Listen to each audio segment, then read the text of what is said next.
On Halloween night, the great pumpkin rises out of his pumpkin patch and flies through the air with his bag of toys for all the children.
Able to see clearly inside your heart.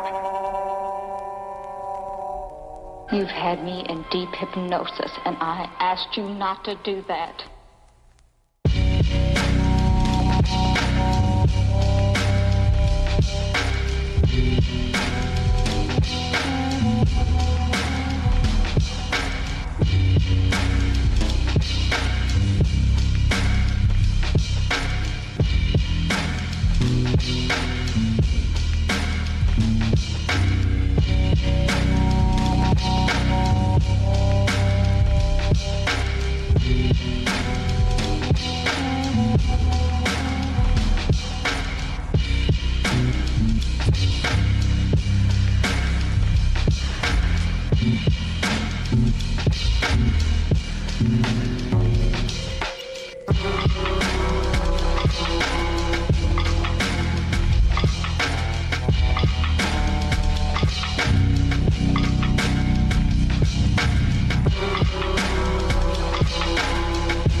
beautiful girl. He was able to hypnotize you. As if you'd awakened from a horrible dream.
In my pajamas, obviously. Period.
Never before so much paralyzing terror. Though the golden light of late afternoon gave the ancient roofs and decrepit chimneys an air of mystic loveliness and peace, I could not help glancing over my shoulder now and then. I would surely be very glad to get out of malodorous and fear-shadowed Innsmouth.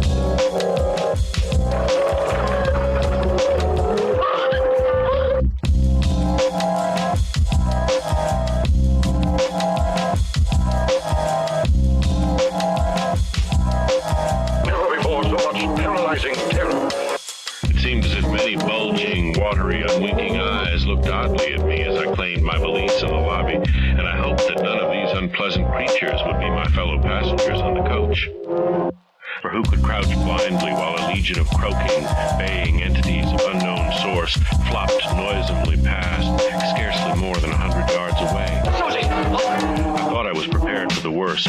Influenced by the shocking writings of... Their forms vaguely suggested the anthropoid, while their heads were the heads of fish with prodigious bulging eyes that never closed.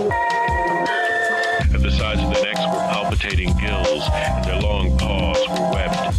They hopped irregularly, sometimes on 2 legs and sometimes on 4. I was somehow glad that they had no more than 4 limbs.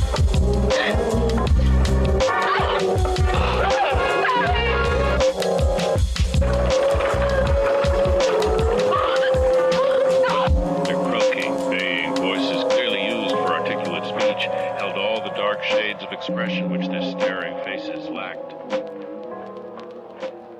A monolith with indifferent geometry and a long, sharp shadow cast by the low morning sun. It is an ominous construction, channeling ancient powers and long-dead gods. Perhaps it is even connected to our primordial extraterrestrial ancestry. And now, just a few days before Christmas, this looming dark stone shows up mysteriously in the night, casting scornful shadows across both our dreams and our primitive understanding of the world.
Y'all scared.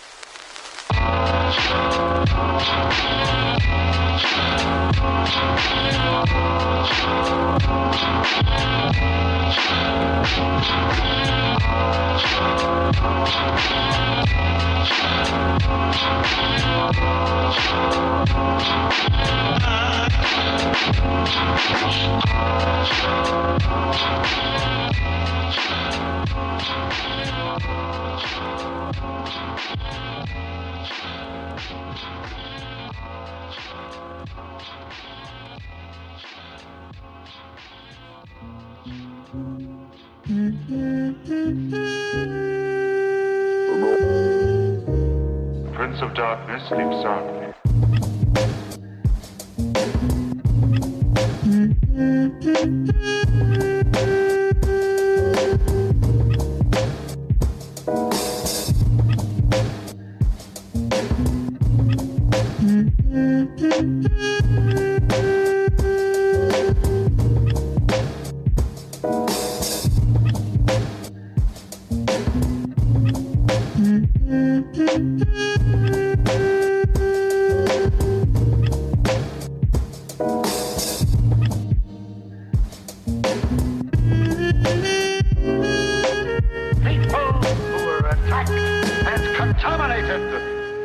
the vampire.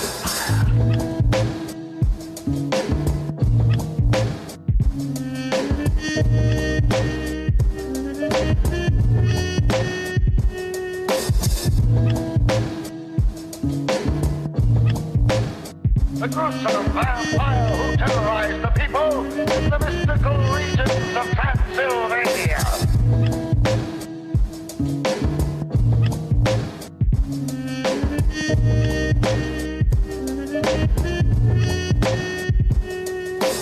The only way to destroy him was to plant a wooden stake into his heart. May God have mercy on my soul.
Hey everyone, Swordsman here.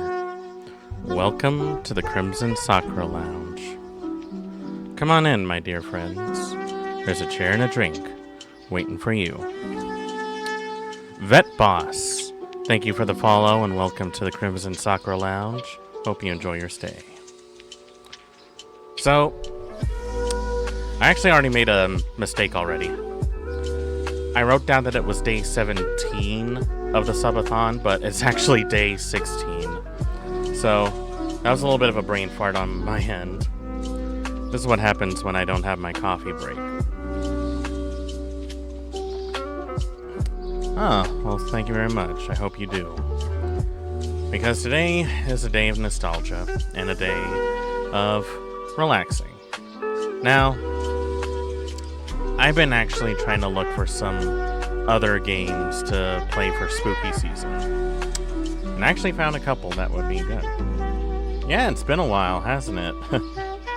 Yeah, when was the last time we talked? Like, can't even remember.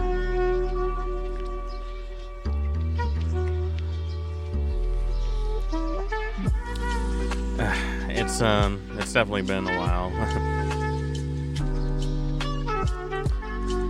So, let's see. A few months ago on Voop Chat. Yeah, I remember. Yeah. God.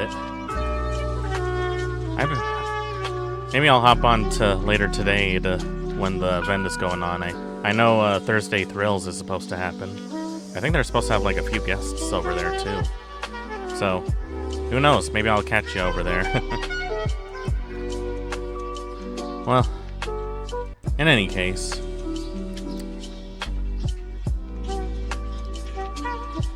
as what we're planning for today, well, today is gonna be a relatively simple time. So, I was trying to find some more horror games, or more importantly, underrated games to that. Yeah, hope we do meet there tonight. Be awesome if we do.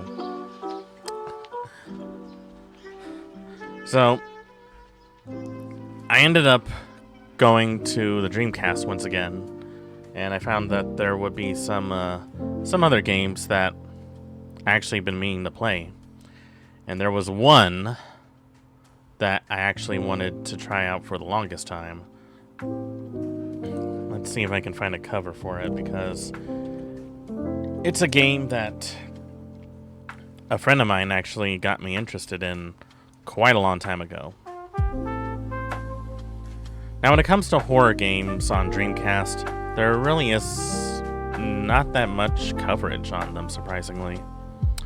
But there was one that a good old friend of mine from our Discord server and a longtime friend actually got me into it some time ago. Let's see. WebP. Why does WebP exist? Nobody uses WebP for anything. At least I don't. Let's see. What about this one?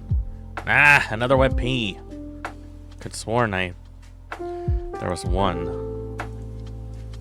Okay, let's see. Is it this one? Nope. God damn it.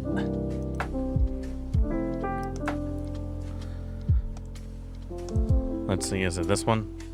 Nope. I'm just getting nothing but WebPs today. That is so regrettable. Okay, this one's probably gonna have to be the best one, and yeah, this one is actually just a YouTube thumbnail, but it's the best one I got. So today we're gonna be looking at, oh, that's big, Illbleed. So Illbleed is a very interesting game on the Dreamcast, and it was released as late as 2001. This game, well, the best way I can describe it is that it's a very big homage to the horror B-movies of back then. It's very silly, very humorous, and has like really terrible voice acting. And some of the haunted houses that you come across are like homages to cult classics of some of those horror movies. Like, obviously, when I think of B-movies of the horror variety, one that comes to mind immediately is Evil Dead. It was actually published by Crazy Games, also known as Climax Graphics, and they worked on another game on the Dreamcast called Blue Stinger, which is another game that I was wanting to do. It was praised for its original concept, dark humor, campy style, like B-movie and stuff, but the controls and gameplay was a little out there. So, this came out pretty late in 2001. By that point, the Dreamcast was sort of coming into its like later stages. By the time PlayStation 2, GameCube, and Xbox hit the scene, it was pretty much dead in the water. So, the development on this one was actually interesting. So when they were making Blue Stinger, they actually had like this idea to try something to add more horror to it. Because, well, they wanted to avoid making something that was a lot like, you know, a lot like Resident Evil. Sounds good and really underrated. It is. It's actually... It has a bit of a cult following, and surprisingly, I'm not the first person to actually come across it. I actually found a number of VTubers already playing this game, so yay! I'm also late to that. But, they drew a lot of influences from American horror films. They even, like, take on, like, they really pay homages to movie directors like James Cameron, Steven Spielberg, George Lucas, Hayao Miyazaki, Akira Kurosawa. All of them, like, really fantastic directors. And, they actually got the idea of some of the haunted house attractions from... There was this place called Fuji-Q Highland, which was an amusement park over in Fuji-Yoshida. And I'm actually curious, is it still around? It is. It's a year-round thing. And it's located at the base of Mount Fuji, and it has like a lot of like these cool attractions, like they have Thomas the Tank Engine, Mobile Suit Gundam, Hamtaro, and Evangelion. One of my favorite. All of them, like, you know, really good things. They have like a total of 6 roller coasters, but they also had a couple of haunted attractions. There was the haunted hospital and the Hopeless Fortress, and there were actually pretty awesome things. But there were a couple of things that that definitely made the place get a bit of a stigma. Around February of 2025 of this year, actually, there was an employee that was being crushed by one of the trains on its tracks, and he didn't make it.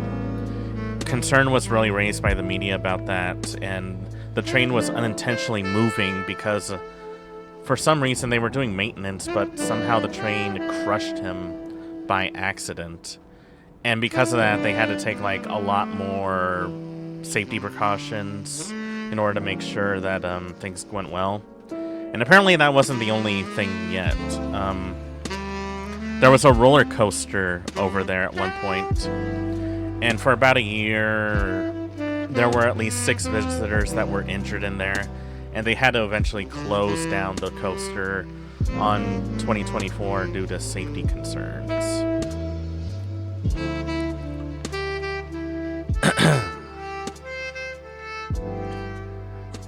Still, interestingly enough, it was pretty impressive, to say the least. And I actually wonder if there's any, like, I kind of want to see what this place is like, because, like, I'm a sucker for amusement parks, and, you know, I'm looking for anything that isn't Disney related, because, well, yeah, why not? Let's see. I'm trying to look for, like, let's see. There's actually quite a bit of it, and, oh yeah. Let me find a very recent one. Oh my god, there's like so many cool stuff. Like, let's see if I can find one that's like a decent walkthrough of it. Alright, this one was actually 3 weeks ago. This one's Fuji-Q Highland Summer Guide 2025, Rides, Tickets, and What You Need to Know. This is from a YouTube channel called Forever Yours. So this ought to be interesting.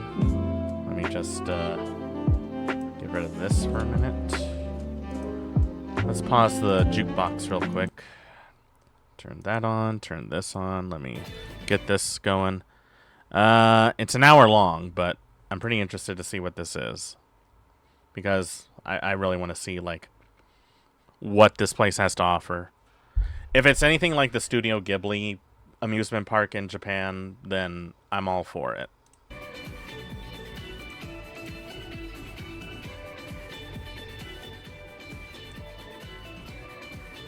Oh my god, there's a Naruto statue. That is amazing. Okay, that's already a sell for me. Magpa 5 a.m. na at pupunta kami ng Fuji-Q. Second time na namin ngayon. Siguro yung first time namin mga 5 years ago. Kaya ngayon excited kami. Tsaka yung last na punta namin, I think winter yun, no? Ngayon winter yun, ngayon summer. Kaya let's go! So yung mga bata. Wow, waking up at 5 a.m. to go to an amusement park. That's a mood. I've done that before a couple of times. It was pretty rough. Let's see. The train ride.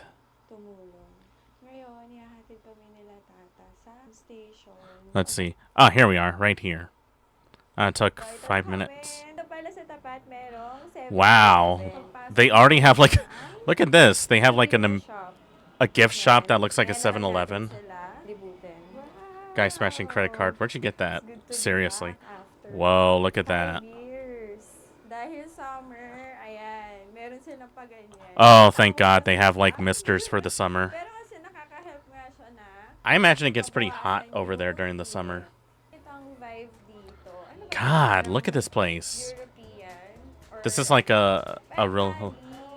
It's like a European-inspired like walk place.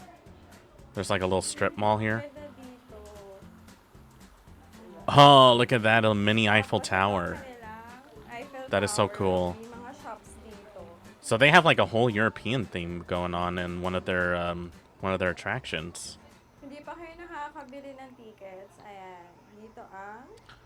Holy shit, look at that line.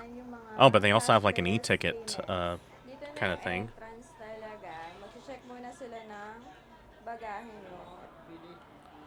Wow, look at that. Let's see. 1 day pass. I actually wonder how much it costs to get in there because I know it's like relatively cheap in Japan, but it's also like one of those things where you have to be careful.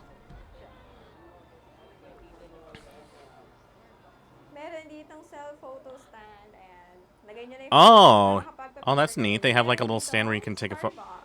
Oh my god, a giant Starbucks. Yes. Zocon. Open lang siya ng July 2023. Kasama sa ticket namin, meron kaming priority pass. Pero 9 to 10 a.m. lang. 10:19 na. Kaya titignan namin kung okay pa rin siya. Kasi nga, di ba, na-late na kami. I'm already looking at the roller coaster behind her. It looks insane. Parang Disneyland, Legoland. Ayan. Meron din silang app na makikita niyo yung mga waiting time. Good God. How many attractions are in this place? I mean, I saw that it had like 6 roller coasters, but I didn't know about that. Okay, so this is like the locker room, I guess.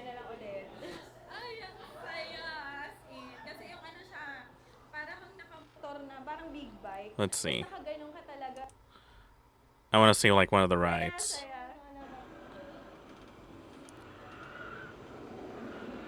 Okay, this actually looks like a bit of a... Wait, why is that... Why is there a track that goes like nowhere up? Oh, it rides backwards? Don't feel like Disney. Thank God for that. You can say that again.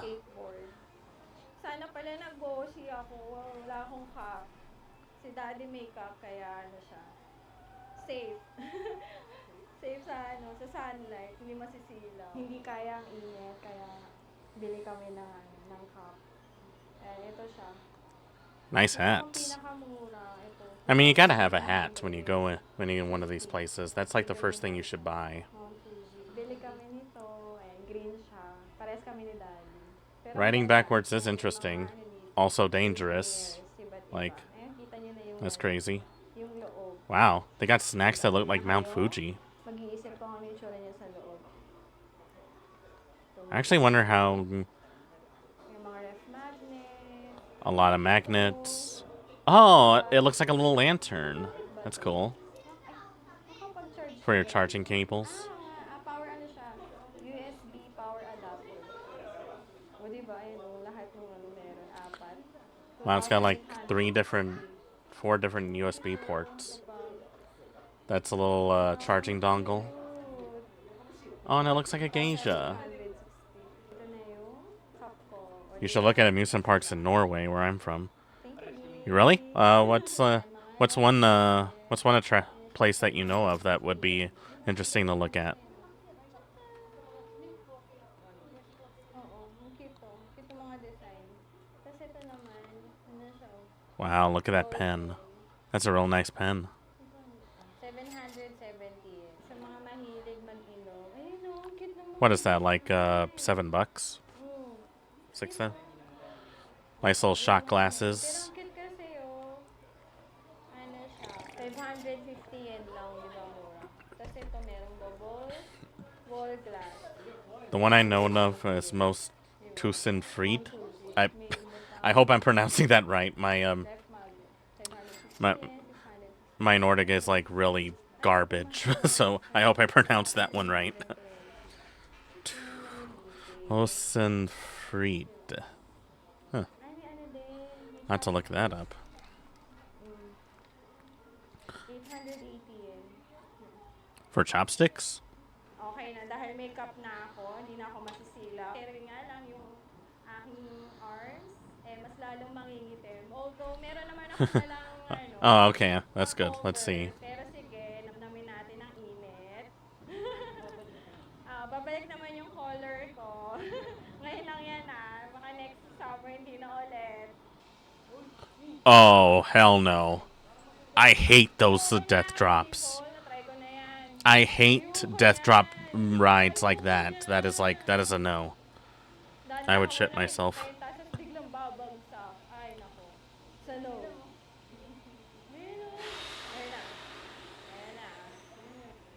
Ayun na, tagal mo hintayin. Yung kaba mo. Nako. Oh, wow. Got a lot of rights on use of reverse person stuff, huh? Oh, no. Kaya may 7-Eleven dun sa tapat pa lang ng Fuji-Q para pwede kayong bumili ng mga inumin. Kasi tignan niyo yung mga presyo dito. Ayan o. Oh, wow, that is very convenient. 200 na yung pinaka.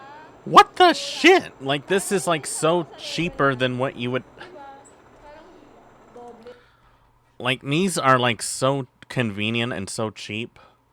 Like, every time I went to Disneyland, every time, I would spend like $10-20 on just like snacks alone. And like stuff like this would be so much easier. Why don't more people do this?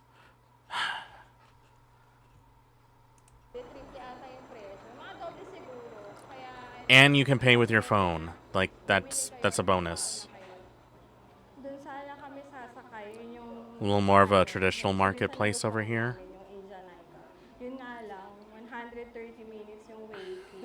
I bet there is. Nag-isipan pa namin. Kasi yung bus na sasakyan namin pa 6 p.m. So pag sinakyan namin yun, pag naghintay kami ng more than 2 hours, so may 4 hours na lang kami. So, di ba? Tapos yung mga iba pang rides, puro waiting. Oh, wait. That gate that she passed.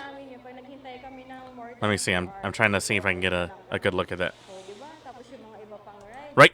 Yep. That's exactly what I thought it was. Yeah. I remember this one. Shit. Shit. What was it? I'm trying to remember the name. I'm like blanking out right now. What is it? Oh yeah, Kitaros from GGG no Kitaro. It was like a little horror anime that was like really cutesy and stuff. And there was like a couple of games based off of him too. I've seen that like in so many places, so I guess he's like a really big IP over there. I really need to watch that because I'm curious.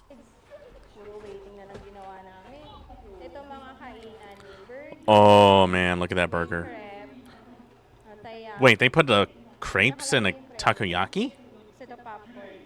Ito dapat yung sasakyan namin. Holy look at how high that is. Masaya kaya niyan. Tingnan nyo. Ewan ko lang kung makikita dyan.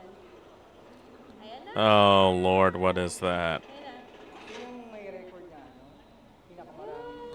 Oh my god, and the car spin. That is... what the fuck? Ano siya? Nasa Guinness Book of Records. Kasi ano siya eh, di ba yung ride? Umiikot na yung sinasakyan mo. Umiikot pa yung mismong... I like to think that some people have vomited a lot on those roller coasters. Tama ba? O basta umiikot You can hear someone screaming in the background.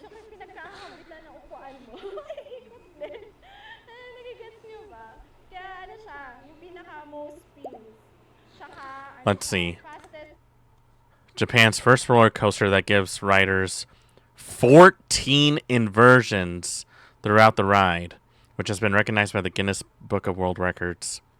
The seats, under which has no floor, rotate forward or backwards 360 degrees. While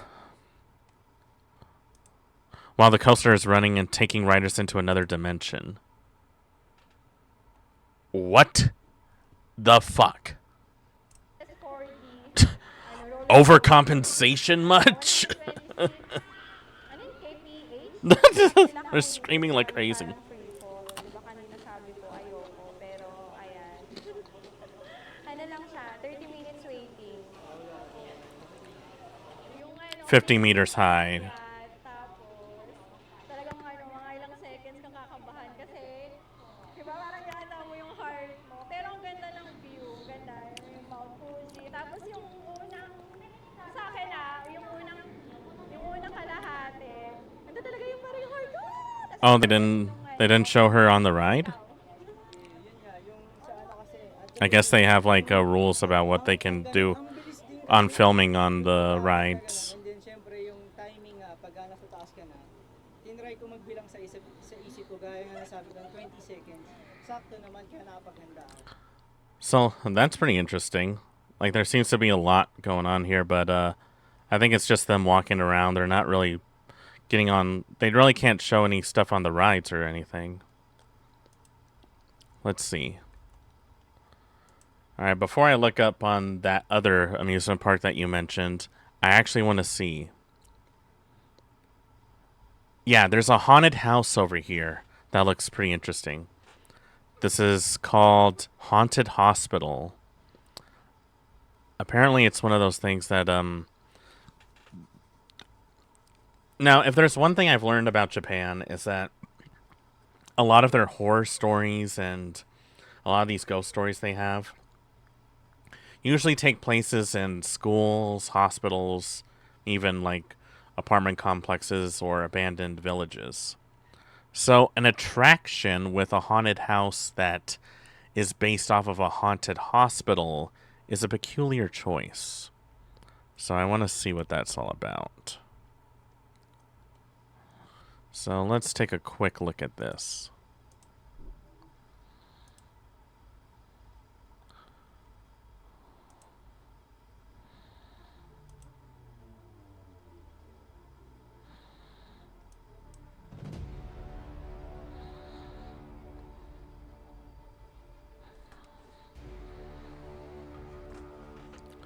You can actually see a good view of Mount Fuji from there. That's really neat. I hate it when it's doing like a slow decline like that. Like it's just like it's preparing you for like the worst drop.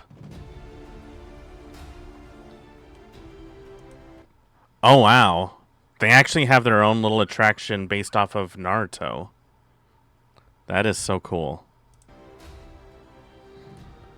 Look at that. It almost looks like the village from the show.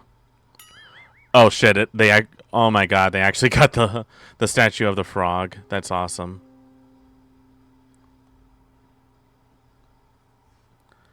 Okay, that's neat. Hey guys, malapit tayo sa entrance. Ano tutuloy ko ba to? Or natatakot ako. Okay, this has to be either the best movie prop ever made.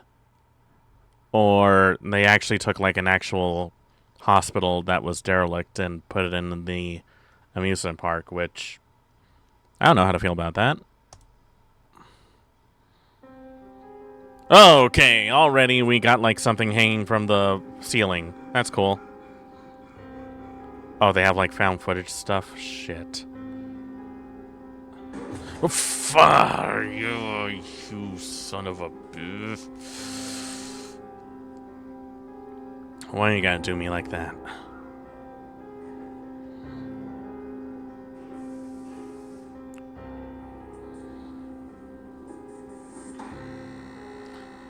Please be seated. Okay, this looks a little, this looks a little sketchy. Hey, what's up everyone? How you guys doing? So on today's video, nandito tayo ngayon sa Fuji Q. Nakikita niyo naman? Sa likod ko. Tara, bumalik tayo sa pagkabata and tignan natin kung magaganda yung rides nila. Kasi balita ko, almost lahat ng rides dito nakalagay sa Guinness Book of World Records. So, ano? Tara, samahan niyo ako. I'm Ram Kawarabayashi, and this is my channel.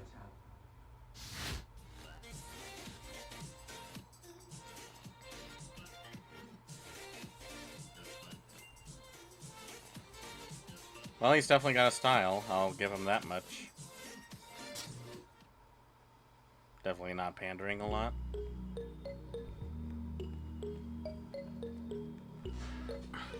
Fuji Q Highland is one of Japan's most popular amusement parks. Located in the Fuji Five Lake region at the foot of Mount Fuji, it is the best known for its thrilling, record-breaking roller coasters and elaborate anime-themed rides and attractions.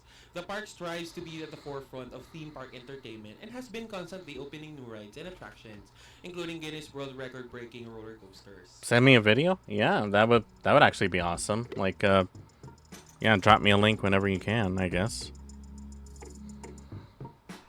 Wait, did I even set up, I forgot, did I set up Nightbot to actually allow that? I'm chicken. Kamusta na kayo? So, ayan. Nakapasok na po kami sa premises ng Fuji Q Highland. And, yeah, ano masasabi mo sa lugar? Ayun. Which are based on popular anime series such as Naruto.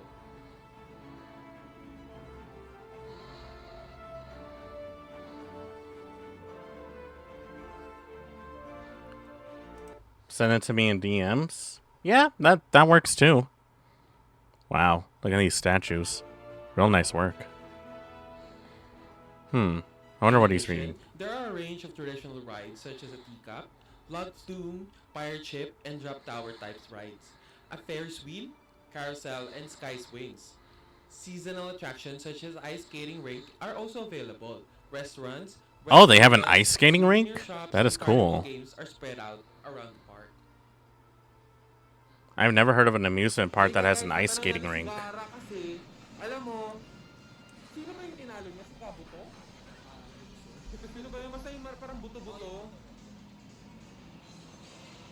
Wow, look at that Gara statue.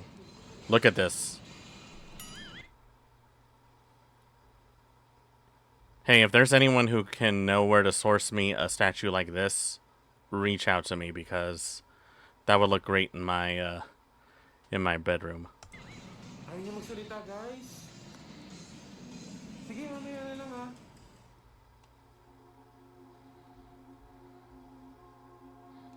So let's see how far is. Oh, here we go. This is what I wanted to see. It took them the entire video to get to this point.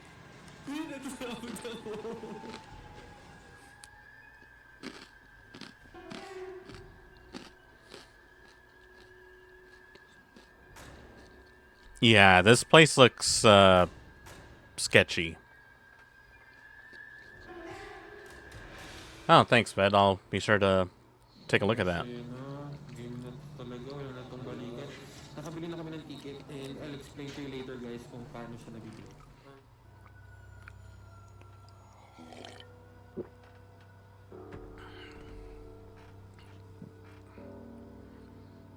Japan is well known for its scary stories. In fact, a lot of their horror movies are recognized all over the world.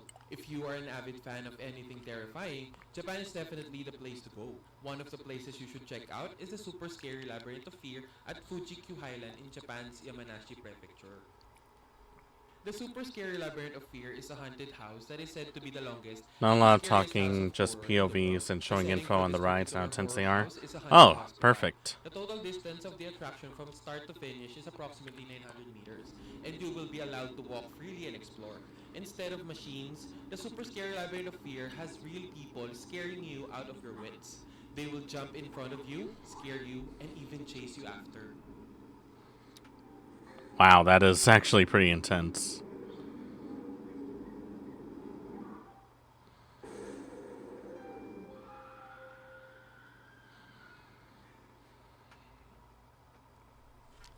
Let's see. Customer with a day pass. 4,000 yen, group of 4 people. 3,000 yen, group of 3 people. Customer without a day pass is 8,000 yen, group of 4 people. One group up to 4 people. Price may change depending on the season, such as busy season. Huh.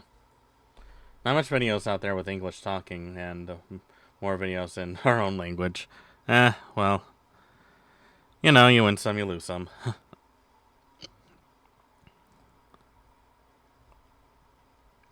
Let's see, yen to USD, so let's see. 26 bucks for a group of 4 people. Wow. That's actually not too bad.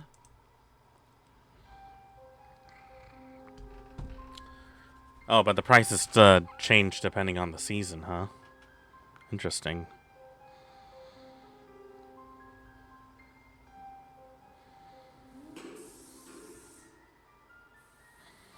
I've definitely seen plenty of videos about people here. Let's see. There are some rules to abide when you visit. First of all, you cannot enter alone, so be sure to visit a couple or a group. Secondly, guests of elementary school age must be accompanied by an adult, and kids of preschool age or younger are not allowed to enter at all due to the obvious nature of the attraction. You can't use your free pass Fuji-Q Highland ticket to enter this attraction. You must pay the additional entrance fee, which is 1,000 yen. Figures.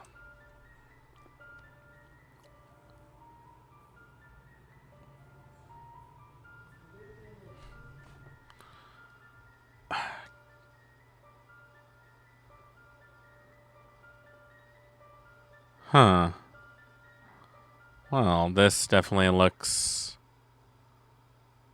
not unlike all the abandoned places. As well as numerous dead bodies that shake the viewer. The moaning coming from nowhere. The smell of disinfectant remaining in the hospital. On the way, a lot of fears come closer to the senses. Wow, they really went all out in this place, huh? This definitely feels like something I would see in Resident Evil. Where there was a detention ward that kept confusing human subjects and confined the patient. In the past hospital, it was said that there were a lot of patients who became prey by repeated hunting human experiments. What kind of path did the patient follow? The darkness. Hidden in the huge hospital became apparent.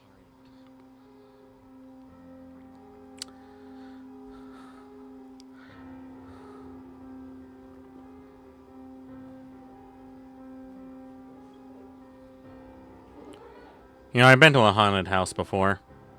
It was not fun. I got chased by a guy with a chainsaw.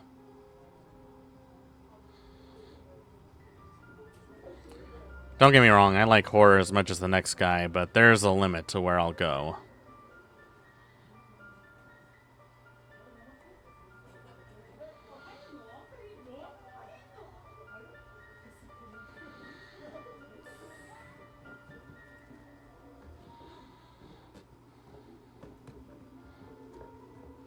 Ew. Oh, skulls on the wall. Classic idea. Oh, an elevator shaft? What are the chances that they will pull a jump scare in an elevator and just drop for no apparent reason? I know where I got my money on.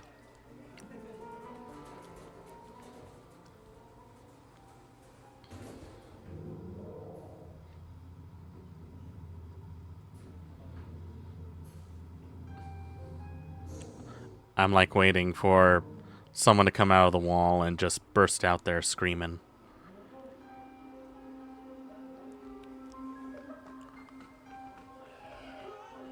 And something's chasing them. Yeah, I don't like that.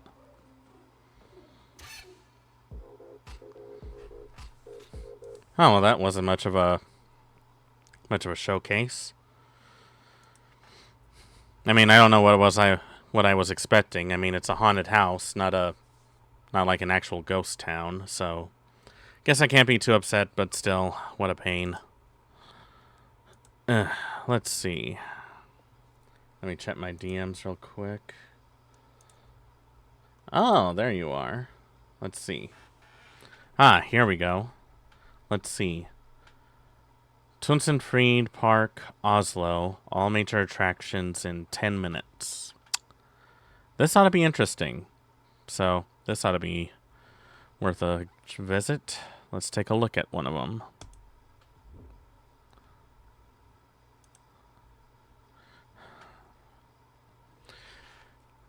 You know, I really wish I could afford to go to an amusement park again.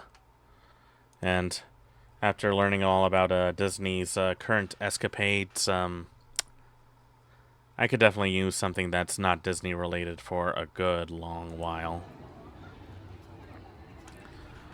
Tusenfryd. All major attractions in 10 minutes. Summary of top 5 attractions at the end of the video. Oh, there's an escalator. That's cool. Soft, moderate, intense. Convenient. The Lupin. The Loop. Moderate. Okay. This doesn't look too bad. I say as soon as I see a loop-de-loop. I hate loop-de-loop so much. Like, those always make my stomach churn. Like, every time. I hate going upside down. I hate going upside down so much. It is, like, not my favorite thing to do. Let's see. Grandpa's car. Well, it definitely looks like Grandpa's car. Yep. Shit, this looks older than my mom's Buick. The mini space shot. Oh, they have, like, a little drop for kids. That's fun. Mini Ferris wheel. Also fun. I like that. That's like actually a cute Ferris wheel. I would get on that. Timbercliff. Oh, there was something like this in Disneyland called Splash Mountain. Someone tells me this is the same concept. Yep, same concept. Oh, geez, that water has to be so cold. Like, I'm just guessing the water has to be, like, really cold.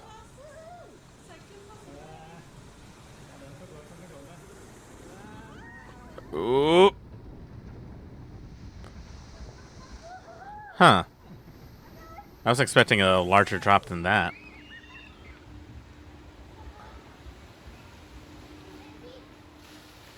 Oh, you barely got your hair wet. What are you screaming about? Oh, it's a little arcade. Thunder Coaster.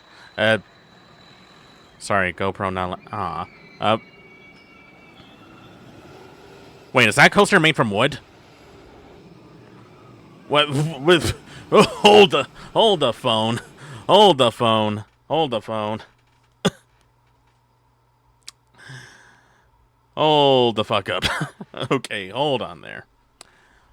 I ain't no architect or nothing. But something tells me that a wooden roller coaster probably wouldn't be the safest choice. Just saying. It's why I don't take that coaster. I don't blame you. This looks like death written all over it. And it looks... Gee, look how fast it's going. And it's raining. Nightmare. Aw, it's closed today. Shit.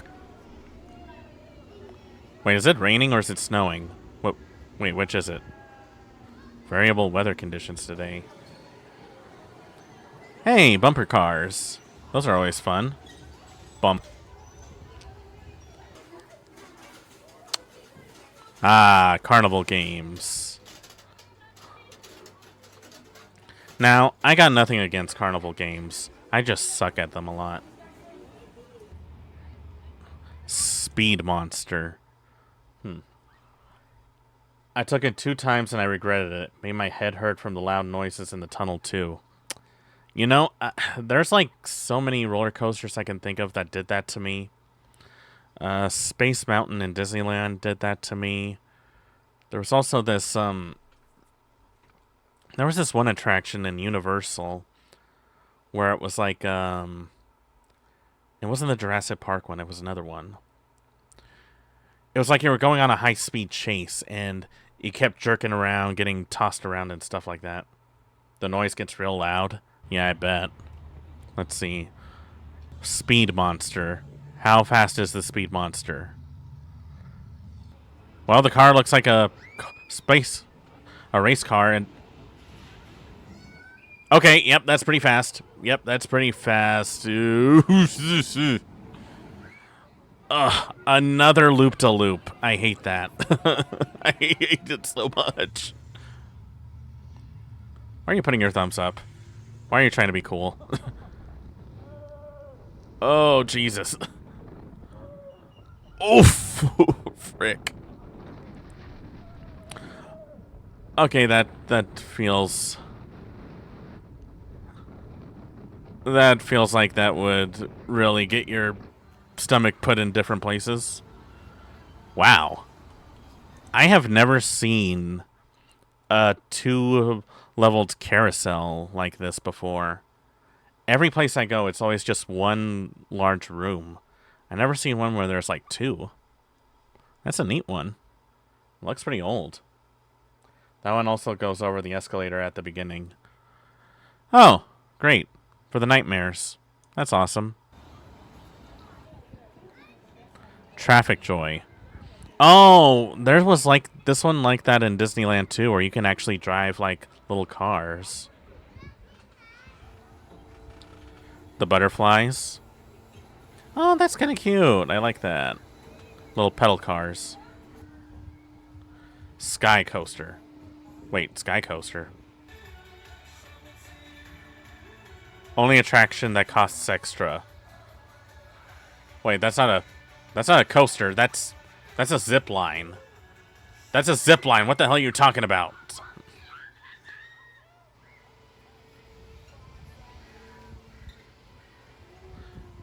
That is not a ride. That is a bungee jump. What are you guys talking about? It's a fucking bungee jump. Oh, the ladybugs. Awesome. So much sweet. Wow. Teacups? Not to be that guy, but, these don't look like no teacups I ever used before. I took it once. It was fun. Went on the ground again. Yeah, I don't know how people do that with bungee jumps. Like, I'm always afraid, like, had to pull on a string on top of there. Oh, boy. I don't like that. I also don't like this. I don't like this staring at me. I really don't like it. It's mocking me. In a really bad way.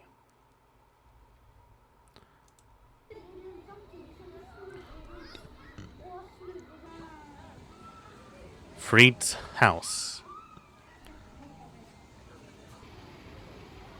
Fried's bakery. A lot of slushies too.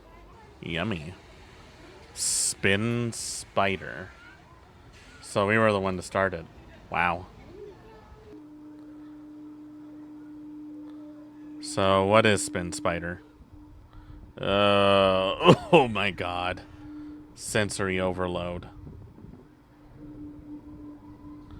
Oh, and it just tosses you around like a little top. Oh, I hate that. Oops. That is so dangerously close to the ground.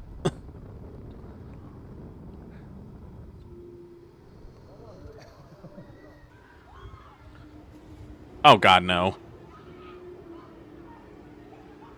This one's fun. I bet.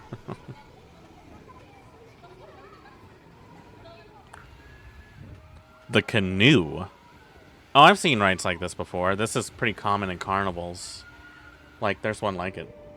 Almost got upside down. The port. Oh, well, boats. Oh, electronic boats. That's kind of cool. Space shot.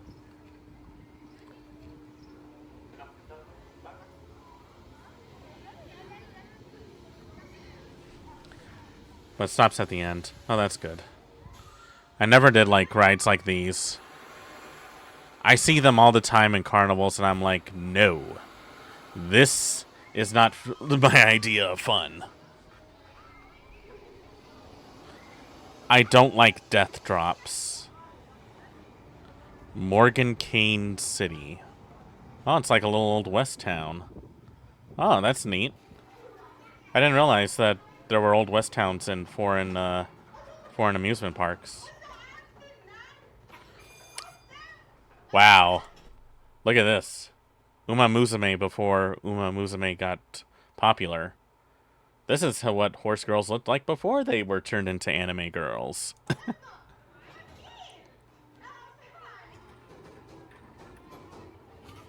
Steampunk. Western Express. Oh, we have something like that in Disneyland. It's called, what was it called? Thunder Mountain, I think. Where it was like a big train car.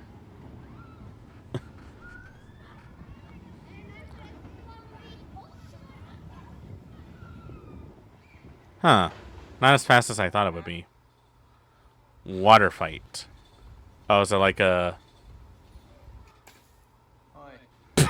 What was that? Super Splash. Let's see. Is he wearing a bag over his head? Love Uma Musume. This used to be VR. Yeah? I didn't know that.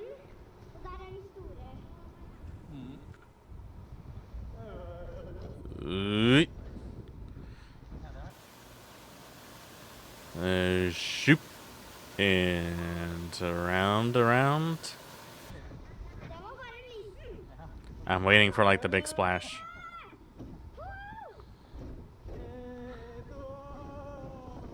Through the tunnel and through the ring and boom. It gets really wet, that's why. Yeah, it looks like it. Oh, yep, that's a big splash, all right. Oh, it even gets some of the passers-by wet. That's funny.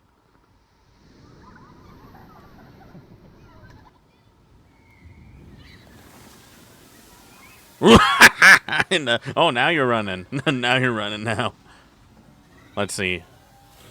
And... oh, just barely made it. Let's see, what's Eric's top 5? Let's see. Number 5 would be... Summer something? Number 4? Huh, the loop. Okay. Number 3, Super Splash. Number 2, the Spin Spider, which is like, geez. And number 1, Speed Monster. Well, not a bad choice as far as roller coasters go. Let's see, my opinion. Thunder Coaster is too shaky and uncomfortable to make the list. I'm just looking at this structure and I'm like, who thought it was a good idea to keep a roller coaster made from wood in this place? And there's like so many trees like surrounding it. There's just so much about that that makes me say no. No. How about no? How about no, we don't do that? But I guess to each their own. Let's see, there's one more. Alright, the newest ride added to the park. Let's see what this is called. Storm POV. Let's see.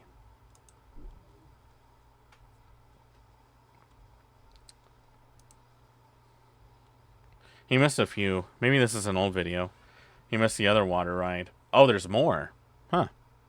Let's see. The Dragon Legend. Let's see what this is.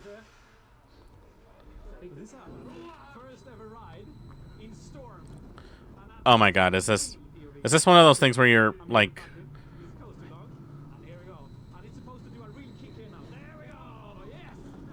Oh, it does like a it does a wind up? Oh frick. Oh Jesus. Oh wow, that definitely looks intense. And of course you do a lot of twists and turns, why not? And another lap. Wow. Wow, that looks... Oi.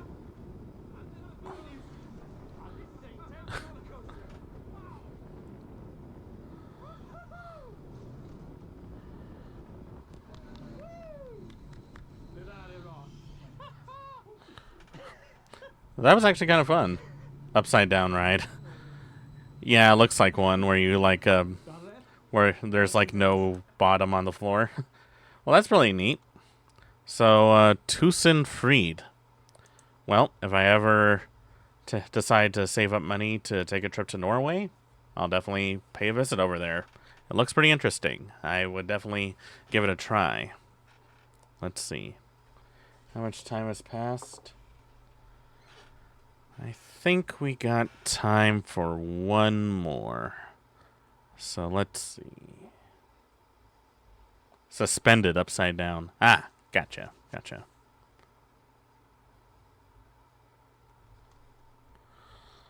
Let's see. Okay. This one might actually be interesting. This is called Top 15 Abandoned Amusement Parks. Now, I've actually covered abandoned amusement parks and roadside attractions before on my channel. So I'm actually curious, like, what the scariest ones are. I know that there was, like, one in Japan, which was, like, a fake version of Epcot. But that one got closed down, like, a long time ago. So I'm wondering if this makes the list. This is from 4 years ago, so I doubt it, but we'll see.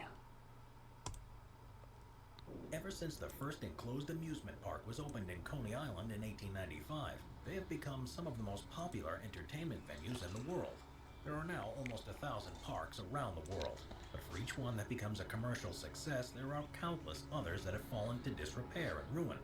Whether due to poor planning, an uninspired concept, or safety failures, these venues are often simply shut down and begin to deteriorate, leaving just a faint memory of what the creators originally intended. Let's take a look at 15 scary abandoned amusement parks. Oh, man. Number 15, Nara Dreamland, Japan. Nara Dreamland, huh? At the entrance, the artificial mountain and the main street full of stores and games of Nara Dreamland seem familiar. That's because in 1961 it was intentionally opened as Japan's answer to the Disney theme park in California. Oh. In the city of Nara, it was an immediate success, and at its peak attracted almost 2 million visitors per year. That's pretty impressive. It began to take a downturn, however, when the Tokyo Disneyland opened in 1983, and subsequently Tokyo Disney Sea and the Universal Studios Japan, all within 30 miles of Nara Dreamland. Okay, yeah. That in 2006, after being open for Is that an Ultraman bumper car? Even by that time, there had been oh god, another wooden roller coaster. And this one looks like it's more elaborate than the Thundershot. This is like... Okay, I know this was like made in like the 80s, so I know that people were limited to their resources. But what part of you thinks that using wood is a safe idea. Of the site that rides were beginning to rust, and the castle itself had been declared a safety hazard. And for the next 10 years before it was fully demolished, it became more like a nightmare land. With nature beginning to reclaim the site, it was covered in It looks like someone's nightmare out here. The buildings began to crumble, and rust took hold everywhere you could look. Because of its history and the way it had been left, Nara Dreamland became a popular site for urban explorers.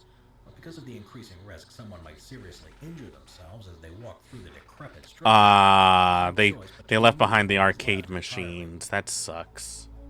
That looks more dangerous. Yeah. Dinosaur World, Arkansas. Most of us grew up hoping that one day Jurassic Park would become a reality. Okay, I'm just gonna stop that guy right there. I do not want Jurassic Park to become a reality. Because what part of you thinks this is a good idea? Why would you want to bring this back to life? Did we not learn anything from Godzilla? If I saw that, I think I would just lay down and accept my fate. Like, I'm not outrunning that. just end it. Kill me quickly. An amusement park that had long extinct monsters on display.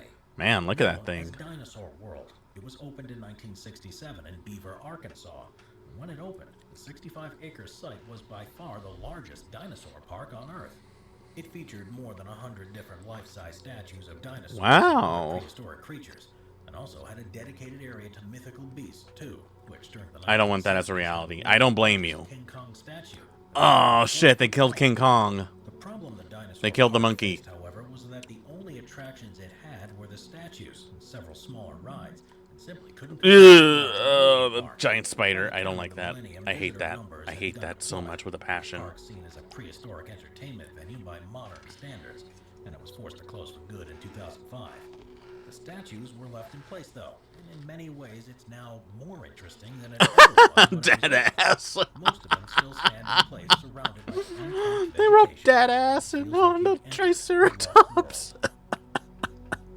Number 13, Disney's River Country, Florida.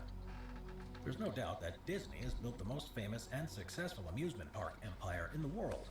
But despite the company's experience in this industry, even they don't get it right every time. Disney World in Florida is by far the biggest collection of parks on Earth. You probably know that it includes 2 water parks, but did you know that there was originally a third, called Disney's River Country? It was actually the company's first water park. It opened in June of 1976. It was built Wow, look at that place. That looks like a fun little water park. 2 large swimming pools, 5 water slides, and 2 large areas dedicated to children's activities. That'd be a fun place to swim at. I wouldn't mind that. Typhoon Lagoon and Blizzard Beach. But with far more planning and investment going into those 2, River Country was soon seen as the least exciting of them all. Falling visitor numbers and several deaths that happened on site, it closed at the people actually died over there. That's scary, actually. The structures of the park still remain to this day, however, albeit in a rundown state. The only thing Disney did was to drain one of the larger pools and erect fencing around the site to prevent anyone from gaining access. In recent years, it's become a popular destination for urban explorers. It's creepy seeing a place that was designed for so many thousands of people being completely empty, with stagnant pools of water and crumbling slides all around. And while it may not have been demolished yet, there are rumors that the company eventually plans on completely redeveloping the site. Perhaps as an extension to another park, or as a brand new hotel complex. You know, I often question Disney's business practices because it seems like every time they have a good idea, there ends up being like 10 bad ideas that follow it. And given recent events that's been going on with Disney, I think they've had more than a few bad ideas going on, if you know what I mean. Which is why we should always burn Disney. Number 12, Boomers, Dania Beach. Holy fricka! And this is why I don't like wooden roller coasters. Still 7 Boomers amusement parks in operation throughout California and Florida. But this is just a fraction of the number the company operated in its heyday, with at least 11 having been closed in recent years. Perhaps the most famous was the Dania Beach Park, which was in Fort Lauderdale, and was home to what was once the largest wooden roller coaster in the state. It was 100 feet tall, 3,200 feet the long, Hurricane, huh? by far the most impressive structure on the site, but surprisingly wasn't actually owned by boomers and was run by a third party. Boomer. After opening the ride in 2000, they Boomer. found out there was a reason why Florida doesn't have many wooden coasters, and that's because the humid climate significantly increases the maintenance requirements, and it became commercially unviable. The coaster itself was closed. What's the recent events? I haven't heard of it. Basically, Disney has been accused of a number of unfair employee treatments at their amusement parks. They have also been known to approve of AI art being used in their promotional material. And apparently they've had falling outs with a lot of their creators. Most recently, they actually had a bit of a back and forth with the co-creator of Owl House. And then there was like a massive boycott that was going on with Disney sort of like trying to avoid a lot of the LGBTQ kind of events that's going on. Even though they have like Twisted Wonderland going on in Thailand right now. Which I saw a bit of it. It actually looks kind of cool. So, yeah, Disney is not doing great. And, of course, Disney Plus has been not really been doing good, too. They increased their prices again. They're showing AI commercials. So, I think it's safe to say that Mitchell Mouse might not be around for very long. Oh, yeah, it's plenty messed up. It really is. And it just makes me sad to see so many people because, you know, a part of me grew up with Disney, but I think a part of me also really disliked it for how it treated so many people and the kind of messages it tries to bring. And very recently, some of their movies haven't exactly been the best. So, you know, I think it's time for good old Walt Disney to hang up his stuff. Death to Disney! You know, that would make for a very good t-shirt. In 2011, the rest of the park with its mini golf course and arcades followed suit in 2015. And for several years, the site was left to crumble. Urban explorers managed to capture incredible images of what the place looked like as it began to be overtaken by fast-growing trees and shrubs. It was only finally demolished a few years later to be replaced by a shopping mall. Ha! Replaced by a shopping mall. Dunblobin, Crinkley Bottom, England. It's not uncommon for an amusement park to be based upon an entertainment. What the fuck is that? What the fuck is that? Not okay. Not okay. It's not uncommon for an amusement park. If I saw that as a kid, I would just run the other direction and just never look back after that. To be based upon an entertainment brand. But Crinkley Bottom in England was probably the most unusual. What is this? Ever. Taking inspiration from a popular Saturday night entertainment show at the time, Crinkley Bottom's mascot was Mr. Blobby, a giant spotty pink creature that became renowned in the country for his madcap antics. 3 parks were actually opened in the 1990s, with the biggest being located in Somerset.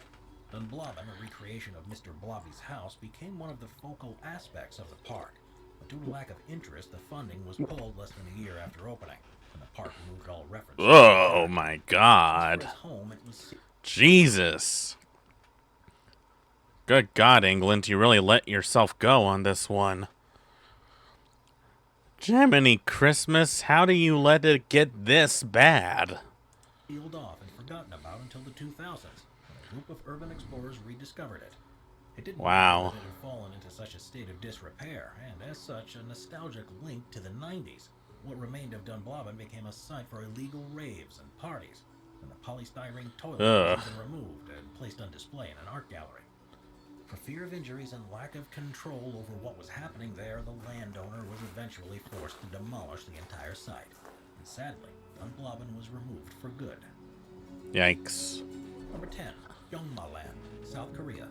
Ooh. Built in the 1980s, Yongma-land was a small family-focused amusement park near Seoul in South Korea. Oh, the Smurfs. Pop culture icons from the time, and underwent very little development by the time it finally closed its doors in 2011, which meant it remained a memory of times gone Wow. by. Attendance had drastically 80s ride. opening of Nice. theme parks nearby and stories of hauntings.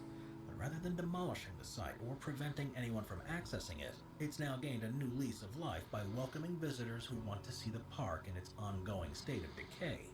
With an octopus ride covered in rust, to stacks of broken Dodgem cars, a broken down clown roller coaster, and a collapsing Viking ship, the new owner charges around $5 for Go back entry, to in the Night Garden, UK. merry-go-round in the evening. Those familiar with K-pop music videos may recognize the faded colors and broken machinery from some recent hits, as it's also often hired out for creepy location shoots for various productions. Oh, really? I did not know that. Still open to guests and has now become a spooky attraction in its own right. That's actually kind of cool. Number 9, Hau Thai Tien, Vietnam. With an incredible 3-story tall dragon aquarium in the center of the park, that is Hau Thai Tien amazing. was said to be the next big thing when it opened in Vietnam in 2004. Man. The water park was built around a Look at that dragon. feature in the middle. That looks so neat. Up the central staircase, you'd find yourself surrounded by tanks that contained a wide variety of animals, including rays, sharks, and even crocodiles. The problem, though, was that with costs escalating, the investors in the $3 million park insisted that it opened before it was fully complete, and this led to an underwhelming response by visitors. Within a few years, it was no longer sustainable, and it was closed. With no funds left to demolish any of the structures, they were left in place. Even the animals in the aquarium were simply released into the lake, which led to a large crocodile population establishing itself in the following years. Hau Thai Tien, which was once easy to Oh my god. Look at all those crocs. Look at all of them. You can't even see the floor. All because they put the fish into the lake right by.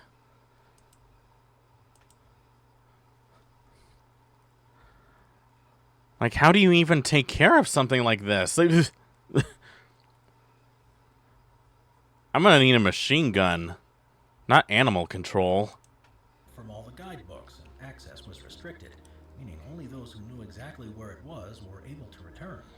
There was something about the dragon building which had begun to crumble that seemed majestic amongst its surroundings. It became such a popular destination that there were even reports of a refreshment truck offering drinks to visitors inside the perimeter of the abandoned venue. As for the crocodiles, they remained an ever-present threat to the people who took the risk of visiting. They were eventually forced to relocate them to a nearby wildlife park, although this that place has gone to nature. Water is now Yep. safe to swim in. We are constantly adding more people to the Top 5's production team to bring you all the best content. Be sure to subscribe with notifications on and hit the like button. Number 8, Dadi Park, Belgium. Dadi Park. Park in Moosville, Belgium was first opened in the 1950s as a small playground to entertain the children of pilgrims who were visiting the local church. It became so popular that in the 1970s, the boat just goes flying. a series of new attractions, such as a huge monkey bridge course and several water rides. This brought new visitors from far and wide. At its peak, saw more than 1 million guests passing through the turnstiles each year. As tastes began to change, however, the park's popularity declined, and the final straw came as a result of years of underinvestment. The rides became more and more dangerous, and in 2000, a young boy lost his arm as a result of an accident on the Nordic jet ride. The park It definitely seems more than 5. There's, top 15. So why would they say top 5? Also, a kid lost his arm in this ride.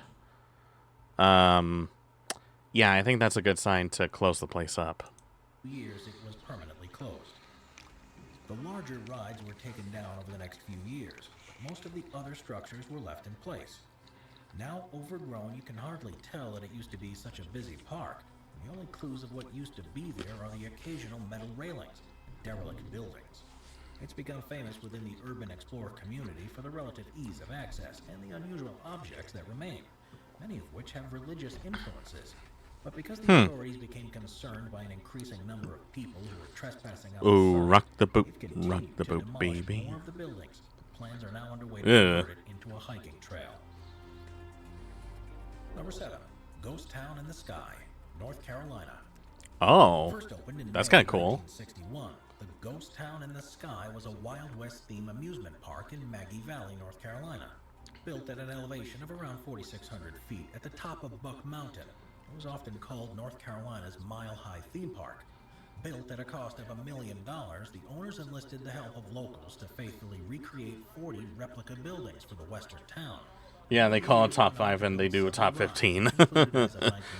That's not confusing at all. Called the Red Devil. Right from the start, the park experienced issues, however. Despite attracting at its peak more than 600,000 visitors each year, there was no actual public road to access it. Instead, every guest had to arrive at a car park at the base of the mountain and use either a funicular railway or a 3,300-foot-long chairlift to reach it. Jeez, that's very... Left people stuck for more than 2 hours. That's very inconvenient. Very little has been spent for maintenance on any of the machinery, and the owners realized how dangerous it had all become. Despite an attempt to reopen in 2007 after extensive renovations, the Ghost Town in the Sky closed its doors for good in 2009, and has been left to fall into an even worse state of disrepair ever since. You know, there's such a lost opportunity for Wild West-themed amusement parks. I feel like if done right, they could be successful. Because, you know, it has that old school charm.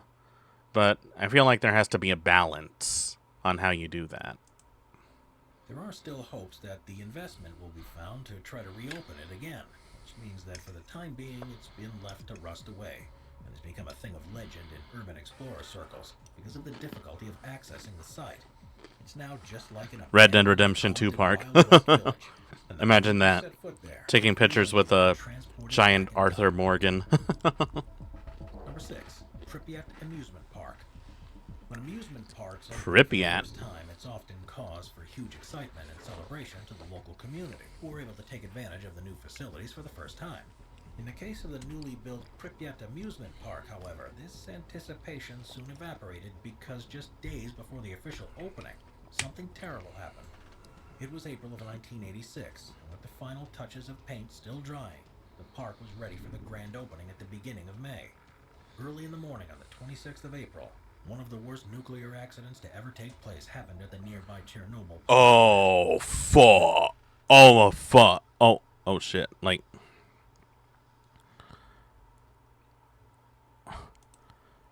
It was built near Chernobyl? Oh, shit. Oh my god, that sucks so bad. I was wondering why Pripyat would have an amusement park. I got so surprised I skipped all the way back to the beginning. But man, that is like... That's not just bad timing. That's like the worst timing ever. Like, Chernobyl was one of those events that changed everything, and so much of that land is contaminated and just non-habitable. So the fact that this amusement park didn't even get a chance to open, that just sucks. That sucks so much. Final touches of paint still drying, the park was ready for the grand opening at the beginning of May. Early in the morning on the 26th of April, one of the worst nuclear accidents to ever take place happened at the nearby Chernobyl power plant. This meant that not only was the opening canceled, but the entire city of Pripyat was evacuated, and had never been repopulated since because of radiation levels. At the center of the amusement park was an 85-foot tall Ferris wheel that's become an iconic of the effects of the disaster on the local community, and it still stands in its place to this day. The other rides are still there too. Apart from during tests, they were never open to the general public. The open space was used by helicopters in the aftermath of the accident, which meant that higher levels of radiation were deposited there than elsewhere. and tests have shown that the concrete areas are still highly dangerous. Still, if you're feeling brave enough, it's possible to take tours through the ghost city of Pripyat, and the amusement park is one of the most impactful stops along the route. Yeah. I would rather not take tours around there. Because, considering how bad that place has been contaminated, you probably could get a more curable cancer just walking into a microwave. Just saying. I don't feel like losing a kidney, if you know what I mean. Number 5, Spree Park, Berlin. Ooh. Berlin's Spree Park was one You would of the get a most less visited lifespan. attractions in the Yeah, city, no kidding. More than 1.5 million visitors each year. But poor financial management meant that it would eventually be forced to close, and has since become an abandoned wilderness. It was first opened in 1969 to much excitement, Nice. especially because of the towering Ferris wheel. Following the reunification of Germany in 1989, huge investment was used to put it on par with Western-style parks, with roller coasters, water rides, and several themed Hey, look, villages, another train ride. that it reached its Cool. heyday.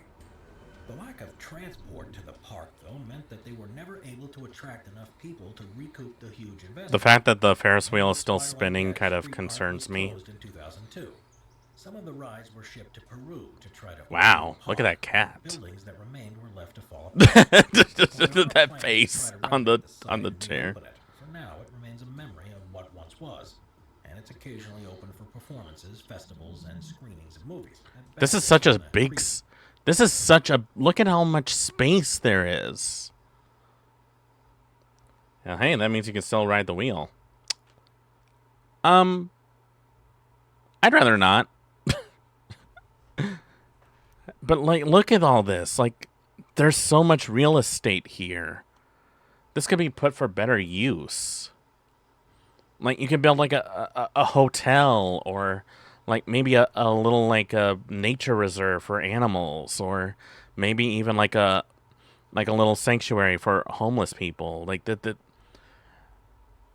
whenever I see amusement parks like this that are just left alone, all I can think of is they have all this land, but nobody wants to use it. And that just feels like a waste of time and money. The surroundings. Number 4, Six Flags New Orleans. Good old New Orleans. As Jazzland in the year 2000, Six Flags took control of the amusement park on the outskirts of New Orleans in 2003.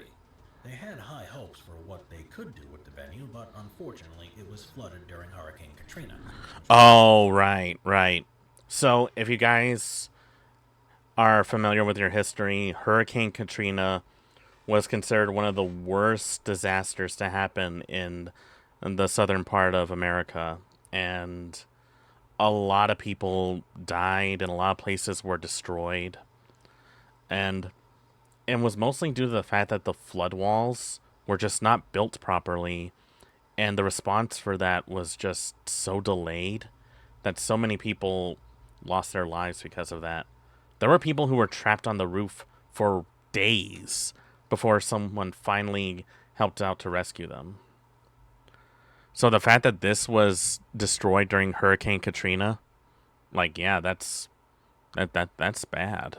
Responsible for so much pain and suffering in the city. As for the theme park, it took a month before the floodwaters receded, and by that time the site had been ruined. Faced with a bill of tens of millions of dollars to fix things, since more than 80% of the buildings and virtually all of the rides had been destroyed, Six Flags instead removed all salvageable assets and reinstalled them in other parks. Now covered in graffiti in every direction, infested with this is just rodents and depressing. overgrown. It's now become a popular destination for urban explorers, and it's been used as a location in a number of movies, including Jurassic World and Dawn of the Planet of the Apes.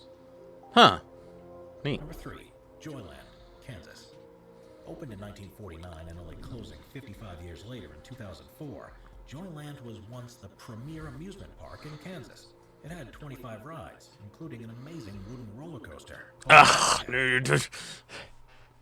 Okay, my anxiety is going to be through the roof. If I see another wooden roller coaster one more time, I am going to scream. I am going to freaking scream. along with a number of other classic designs from the 40s and 50s. Problems began in 2004 with the aging infrastructure. I wonder how the Jurassic World looks like at that park. Probably like exactly how it looked like when the dinosaurs roamed in. Would have cost so much to fix these problems that the decision was made to close the park for good. Eugh. Since that day, the park has remained in place, and apart from a couple of fires that have destroyed buildings and the inevitable there were fires. Great. Awesome. Fantastic. Although in a frighteningly run-down state.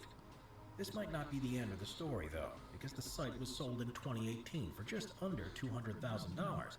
Jesus. Owners will complete the plans for renovations to find a way to open it once more. Fires and wooden roller coasters. How could that possibly go wrong? Camelot, UK.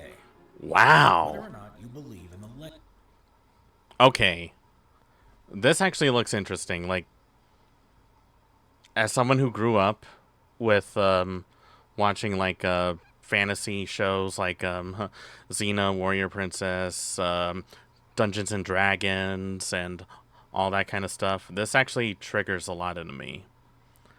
I heard that there was a place in the United Kingdom where it was based around like Camelot and King Arthur, but I didn't think that they were actually real because no one talked about it.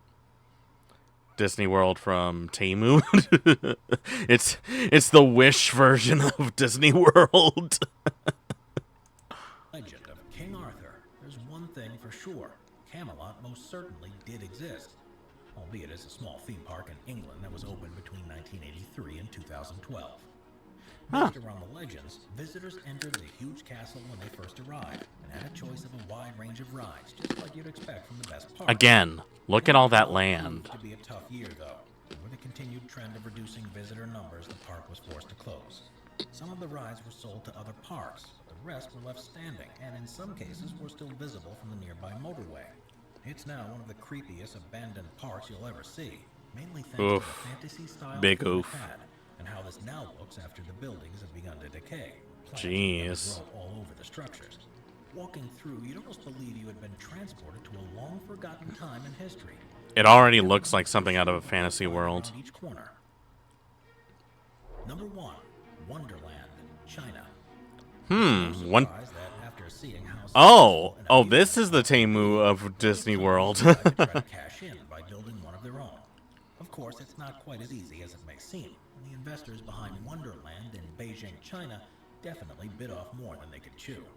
The idea was that it would become the largest amusement park in Asia across a more than 120-acre site. That's a bold statement. Whoa, look at the size of this thing. Look at that. It goes on for miles. That's huge. Proven to work elsewhere. Problems began in the construction phase, though, and in 1998 work was halted because of financial irregularities. Attempts to start construction again in 2008 failed too, in the wake of further financial difficulties, and all dreams of finishing the project were dashed. It remained, however, with the shell of a castle and a number of other incomplete structures that became an attraction in their own right for people wanting to imagine what could have been.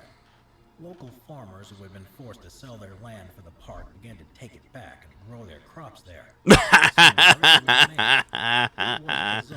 Oh, I love that. No actual magic, and eventually authorities wanted to be rid of the failed project. The remaining structures were demolished in 2013, and now a shopping mall stands in place of where the castle once was. Jeez, remember watching videos about this. I've heard rumors that China was trying to cash in on the whole craze of Disneyland, but I never believed that they would succeed. Only because, like, if you're gonna compete with Disneyland, you gotta do something big with it. You gotta have, like, not only your own IP, but you gotta have, like, quite a bit of pull as well. Like, here's how I see it, right? When you're building an attraction meant to bring in guests and bring in your audience, you really have to wow them. You have to cater to nostalgia, cater to the children, cater to people who want to reminisce about that. I mean, a lot of these places are like overpriced and sometimes not even worth the effort. But you go to these places because of the novelty of going into a place that transports you to those little shows and movies that you really enjoyed.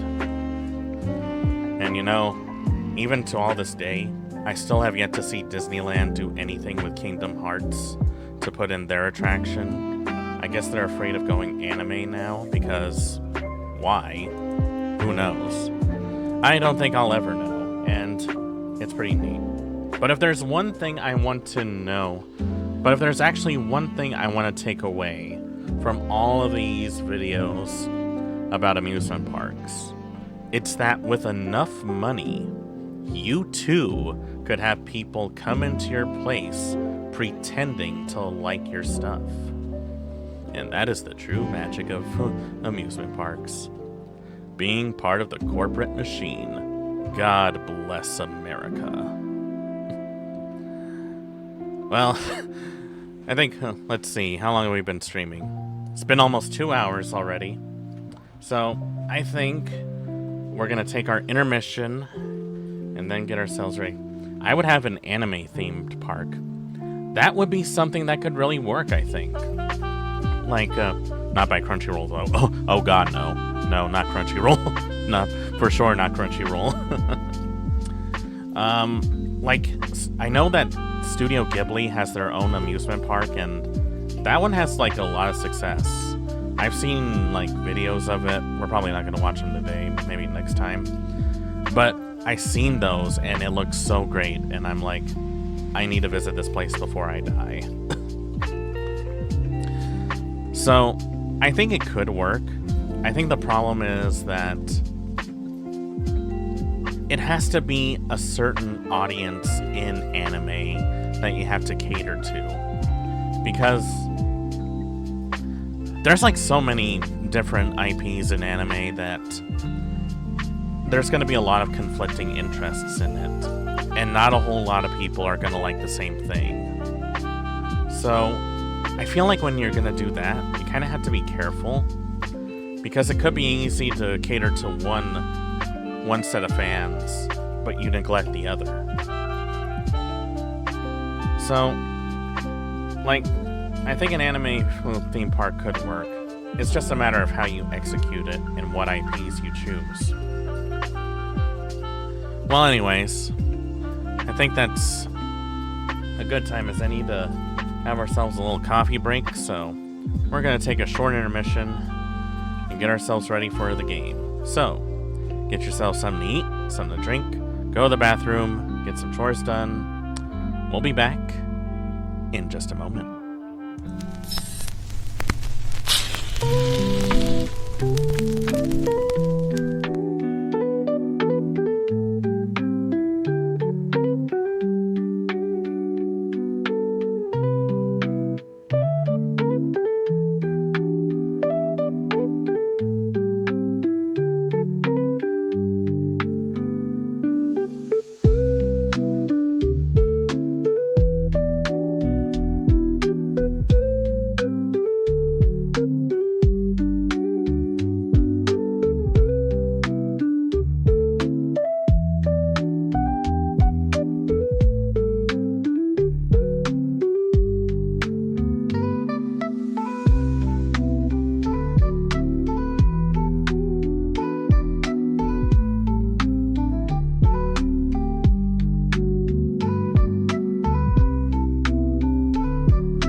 Alright, and we're back.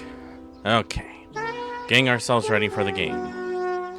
So, the thing I know about Ill Bleed is that it has multiple endings as far as I know. So, there's actually going to be a chance that we might have to do some playthroughs again in the near future. Which, I hope that is the case, because this is pretty neat.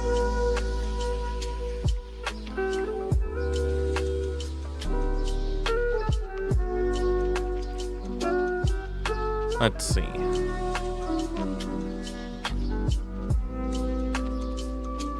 I kind of wish more games like this were made because there really hasn't been any update as to what will Sega do with its current IPs.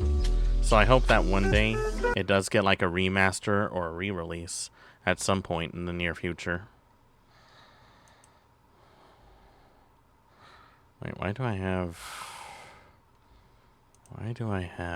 2?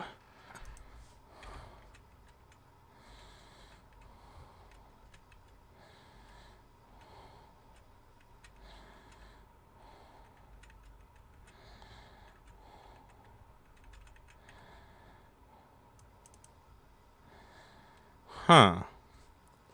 I don't know why I have 2, but okay, I have 2. Alright. Well, anyways, let's get to playing.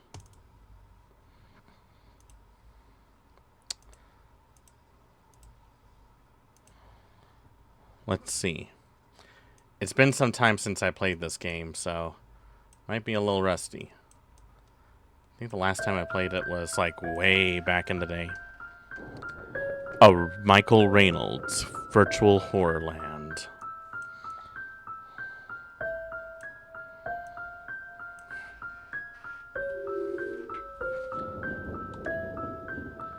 So this ought to be interesting. Hope the volume's good, too. 18th Annual High School Speech Competition. For as long as I can remember, my family ran what we called a horror caravan. We hauled this house of horrors around from town to town, trying to give people a new thrill, a new nightmare. I kind of liked traveling, but all that gruesome gore got to me after a while. Yeah, I bet. Oh, Jesus. Okay, that's one way to do it. My dad was always conjuring up new devices, tricks, and traps, each one scarier than the last. Guess who he tried them out on? Yep, me. Wow. That's definitely not traumatic. Up a little. I mean, you have to be brave to walk through a den of snakes or try to avoid trapdoors to make it to your room. I was a pretty fearless kid by the time I was 5, thanks to my fearsome father. He fed on others' fears and was never satisfied. Wow. My mom couldn't stand how obsessed he'd gotten, so she thankfully divorced him when I was 6. Yet I had gotten attached to horror. I remember how that good old Halloween pillow and a hot red water bath soothed me. I think I might major in child psychology. Major in child psychology. That's actually kind of hilarious. So, how'd I do? That's our protagonist, Eriko Christie. That was great! I mean, you're the head of the horror research club and president of the student council. It's a given. God, You their win the speech voices. contest for sure. Randy Fairbanks and Kevin Kurtzman.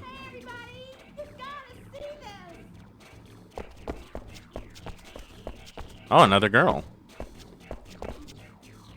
What, Michelle? Why didn't you listen to Eriko's speech? I don't need to. I know she'll win. Here, take a look at this. those are guest invitations to Illbleed.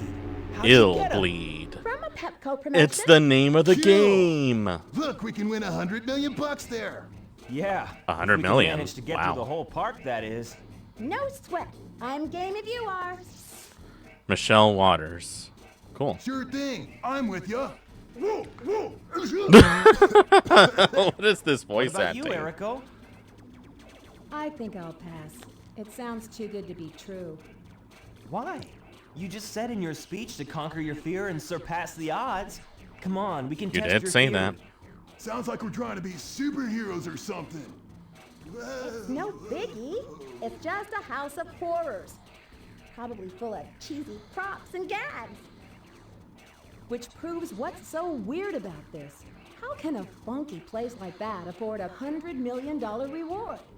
Who knows? You do have a Maybe fair we'll make it point. take so long to get through it, everyone will give up, go home, and the horror honchos will end up with a lot of free publicity.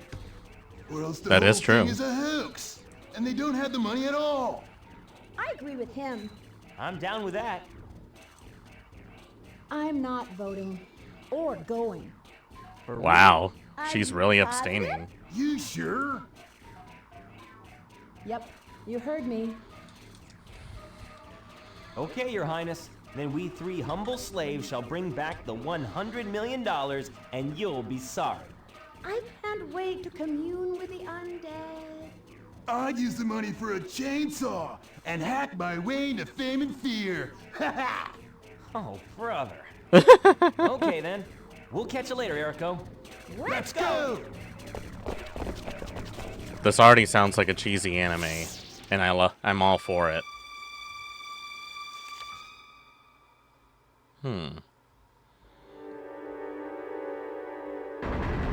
Illbleed.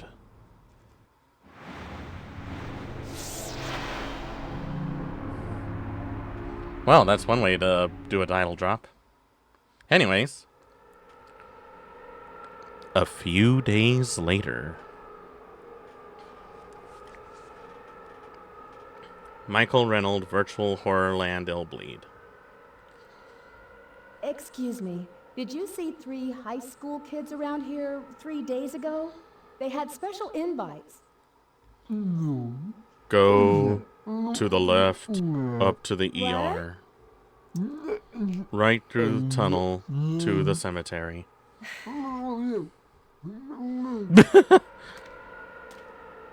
Frickin' ticket vendors.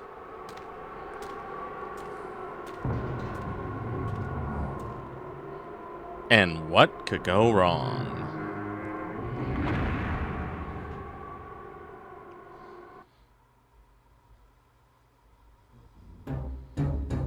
Wow, look at this place. So that's first person mode. Oh, I get a jump button. I forgot about that. There's our map.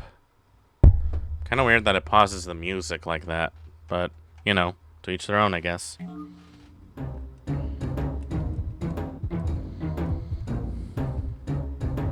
Semi-auto. Semi-auto. Oh man, look at this. This is kind of cool. I like it. So you can have one that sort of follows you, one that follows you again, and then an auto-follow.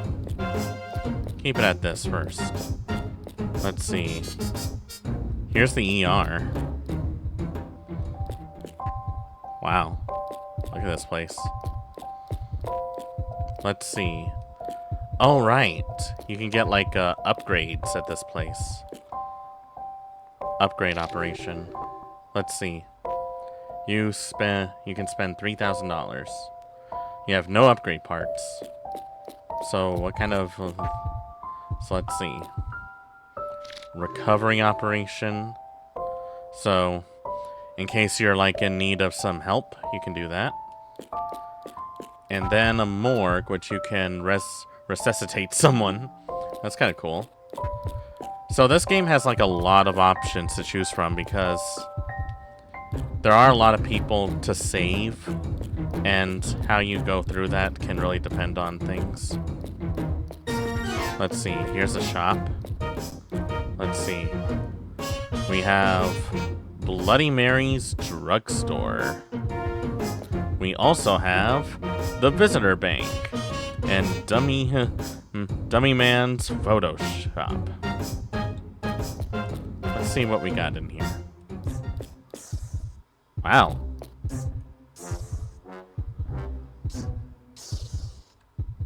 Look at her. Look at that head. That's a big head. Want to buy items? What kind of items? Let's see. Hazy. Slightly recover stamina. Salad. Mild recovering your stamina. Steak dinner. Fully recover stamina. So hey, if you guys are out of stamina, eat a giant steak dinner. That's kind of cool. It only costs you $2,000. Ampoule. Injection. Mild recovery of adrenaline. Intravenous drip. Let's see. Deep breath. Slight pulse relaxation. Relaxation CD. Gauze wrap. Bandage. Aerole magazine. I could buy some corn here. Nitroglycerin. Huh. Coagulant. Stanches fully. So in case you're bleeding, huh? Kinda cool. What's Dummy Man's photo studio? Well, this is indeed a dummy man, and this is indeed a photo shop. So what does this do? Want to take a souvenir photo? Sure. Oh, this is how you save your game, huh? I like the portrait up here. That's really cool. That's kind of neat.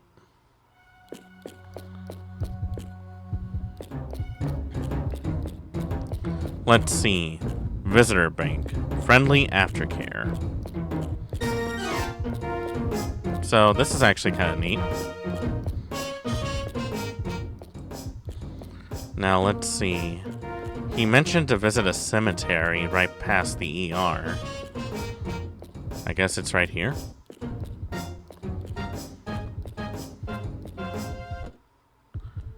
So we got 4 things to do. Sight, hearing, smell, and 6 sense. We also got a brain on one side, our pulse on the other side, and our health on the other. Let's see.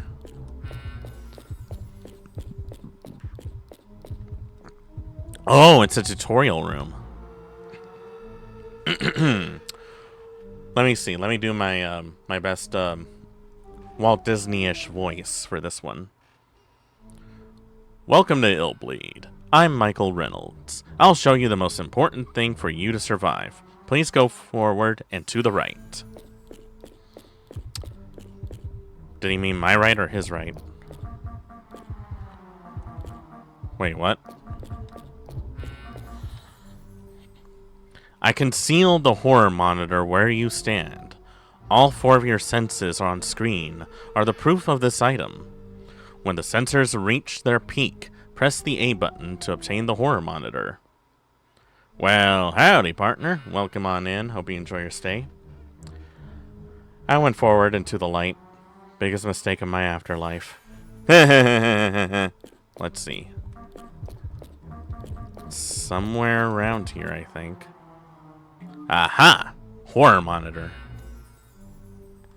That's kind of cool.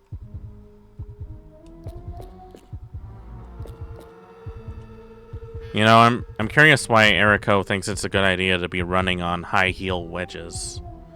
That doesn't seem like the most appropriate of footwear.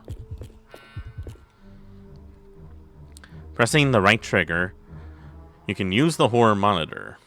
Take a look at the tombstones behind you within. There may be something hidden there when it marks zoom in. Place a warning mark there by pressing the A button. Let's see. Okay, so this is how you like search stuff, huh?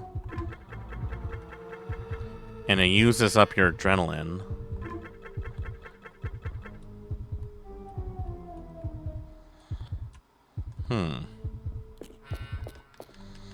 Nothing special. Nothing special. Okay, so that's interesting.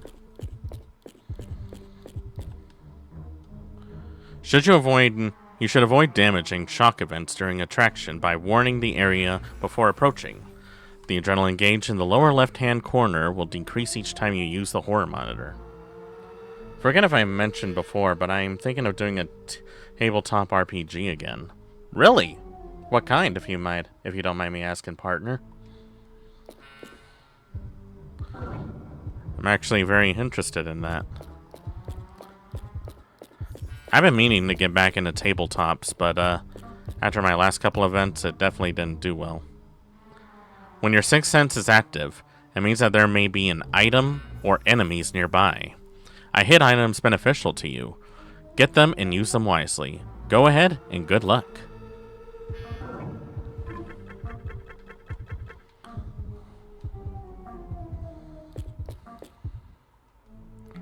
Ooh, an injection. Well, if there's one thing I can trust, it's going into a cemetery, finding a dirty needle.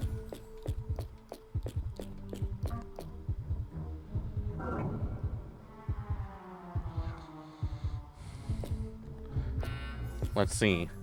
One is Shin Megami Tensei Tokyo Conception. If you ever played Nocturne, it's basically a multiplayer version of that. That sounds pretty cool. I love tabletops. What happened in the recent times? Let's see. So, let's see. Another is called Where's Blade? And it's like Escaflowne with a dash of Wild Arms or Berserk. Two IPs that I actually really enjoy. Hazy, cool. So, since you missed it a bit, Yvette, the way this game is that our friends went to a haunted attraction to win a contest, and they've been gone for a few days. And now we are currently trying to find them in the hopes that they're not dead. That one I have a sample of for now, but the full book is coming soon. Well, I really look forward to looking at that if I ever get the chance.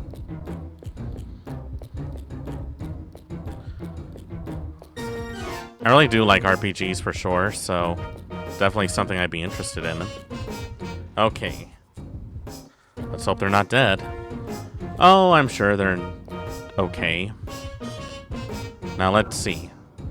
There are 6 places so far, and they all look like movie theaters. The Home Run of Death. Jimmy, My Son. Alright, let's take a look and see what we get. The sample's enough to run a small one if I find enough interest. I'll definitely pass the word along.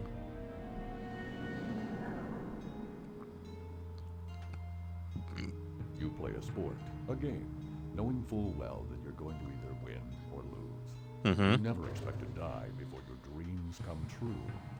Neither did Jimmy or his father, Gail Banballow, a Minnesota innkeeper. He set up a secret baseball practice arena in the basement. Oh, for sure.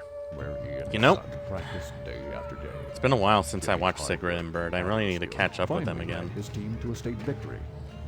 It started out. I owe them a wedding present. But before Jimmy could go outside to play, he and his dad went downstairs to bat the ball around a few times. Upstairs, some teenagers had been playing with fire, turning the inn into a raging blaze that was soon out of control. Oh, God. It was a total loss, and so was Jimmy. burnt in minutes. No, Mr. Jimmy. was so badly maimed, he turned into a hideous monster, oozing and bleeding, snarling and growling like a beast, enraged and bent on revenge. He tracked down the kids responsible for the fire and killed them one by one with a blowtorch. Jesus. For Banbalo. He won't leave his inn or his memories, so there he waits, in ambush. Oh, great. So I'm probably gonna die. The home run of death. It's time to meet our demise. Ooh. To the challengers. Your mission is to calm the anger of Bambalo. His only weakness is Jimmy. Though he is mad, he quickly drops his guard when he thinks of Jimmy. Memories of Jimmy is the key to the mission. Okay.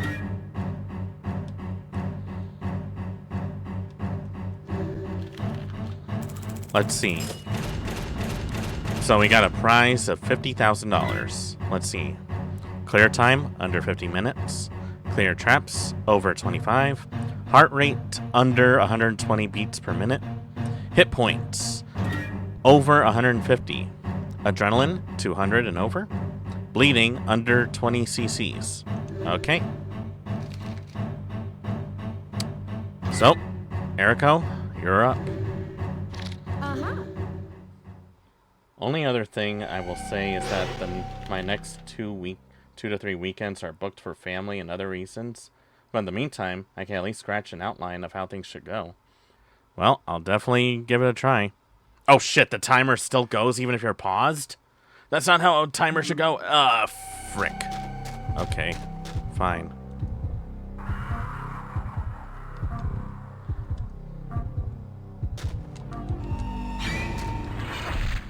Ah, God. Okay, so, yeah, that makes sense. So, the way it works is, you have to pay attention to your surroundings to find items and traps. The only thing is that I don't have a horror monitor, so it's gonna be really hard.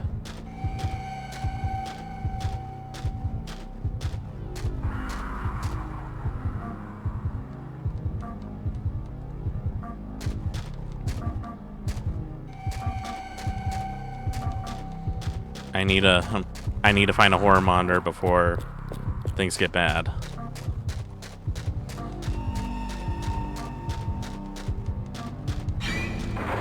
Oh God. Okay, I did that to myself. That sucks. And I think I got a bleeding effect going on, so that's great.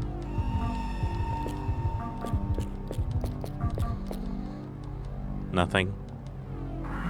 Oh, hazy. Perfect. Smell. Ugh. Oof. Okay, that scared me a bit. It is possible to die of a heart attack in this game. Which I guess would be appropriate since we're being scared to death. Literally. Deep breath. Alright, take a deep breath and think of happy thoughts, guys. Am I bleeding? Yeah, I'm bleeding.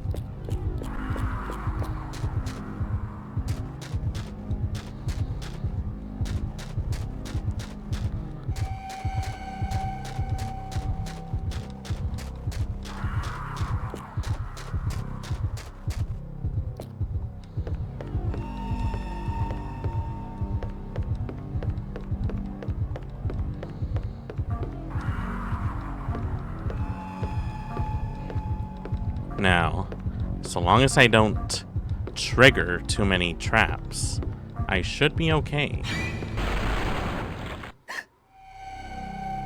I say as I get hit with a wall of blood.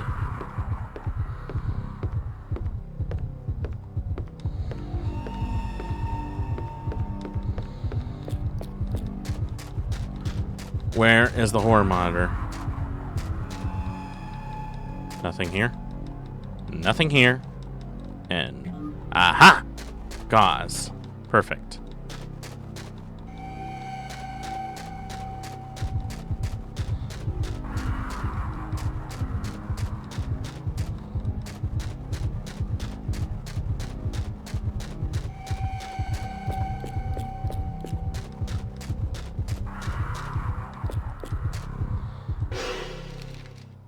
Let's see.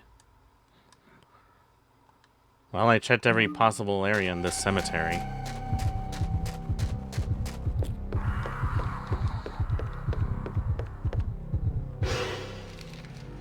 Yep.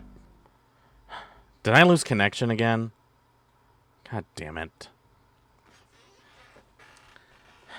Always happens to me, like without fail. There we go.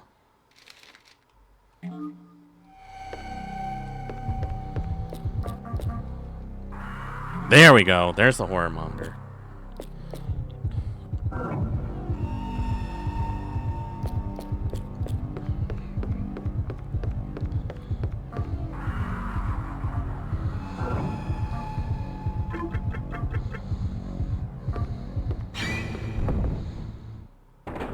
Ha!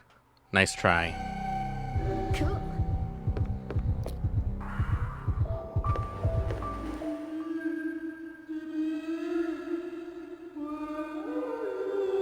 I don't like that.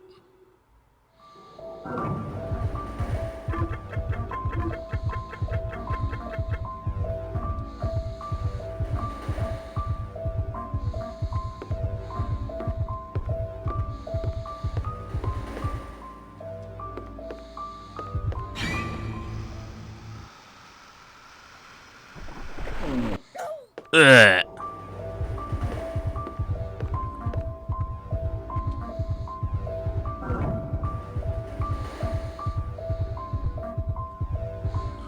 Oh, my heart rate does like go. It's like spiked.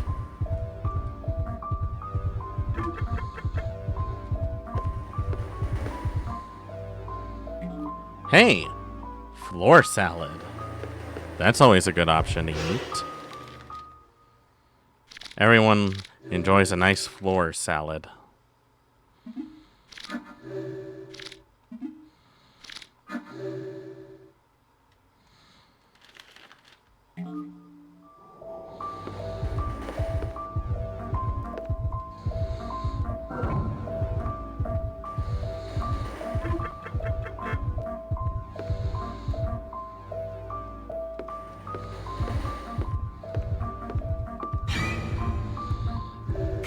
Got it. Let's see. Newspaper clipping 2.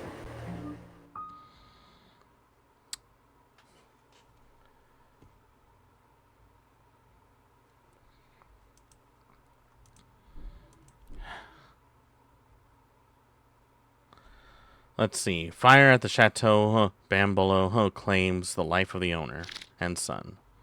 Fire broke out last night in the annex of Chateau Bambolo.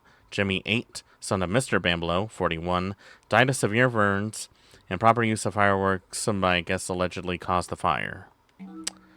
Well, I guess that means he wasn't lying. At least not about this.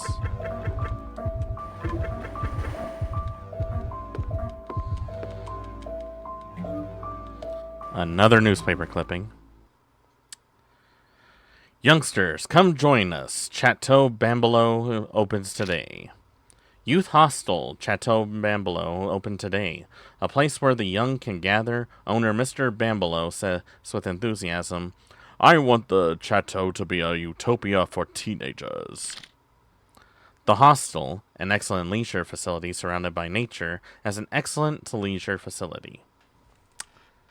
Well, that is until things got a little dicey for everyone. And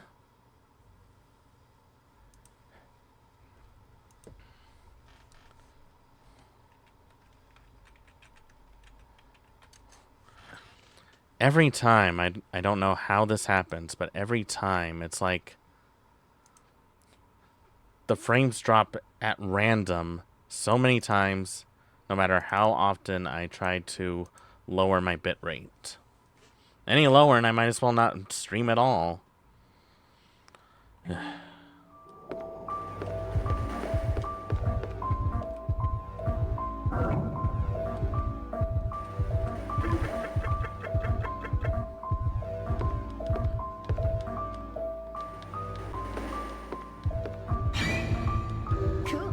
Nice. Some more gauze. Excellent.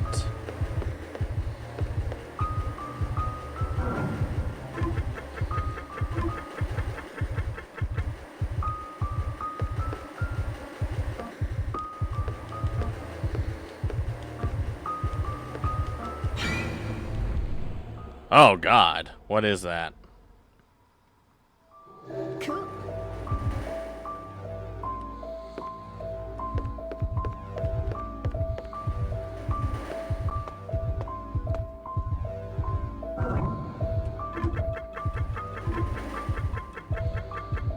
So the way it works is that you have to use your horror monitor to scan for traps and items while doing your best to avoid any unnecessary traps. The only issue is that because there's so many, it's hard to tell which is avoidable and which isn't.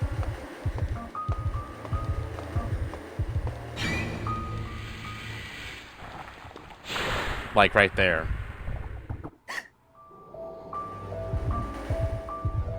And you have to pay attention to so many things.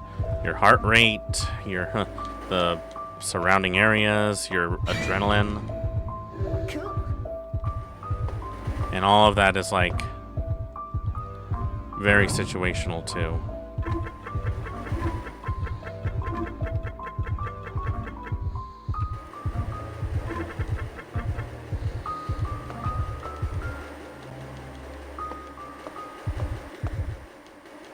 Now you do get them back for every trap you successfully avoid. But again, it's like really hard to tell where they are. And some traps are unavoidable.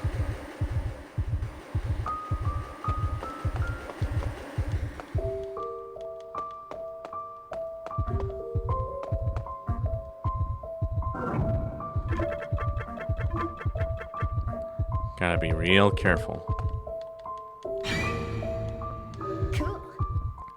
And I'm already out of adrenaline.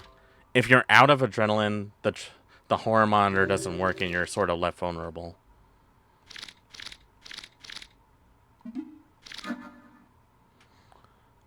So that gives me a little bit back. Just enough, too.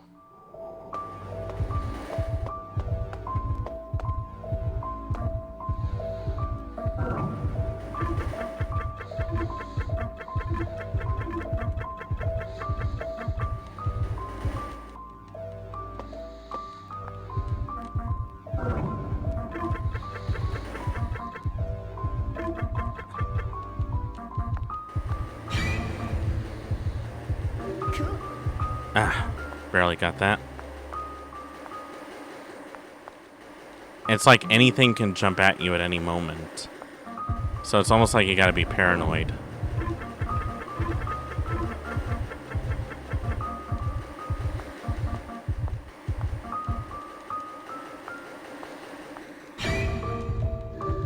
But for every one that you succeed, you end up gaining some back.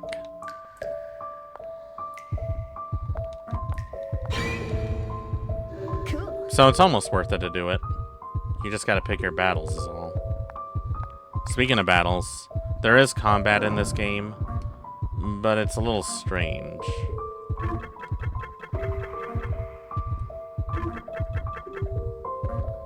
And you'll see what I mean once we get to that point.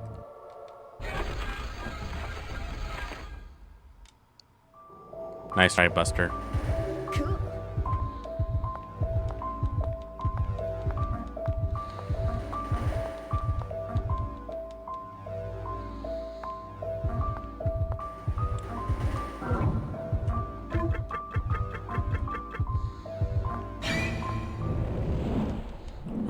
Oh God, that would have been scary to get grabbed by that.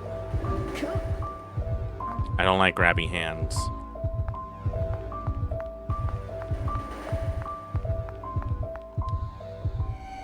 Back outside, I guess.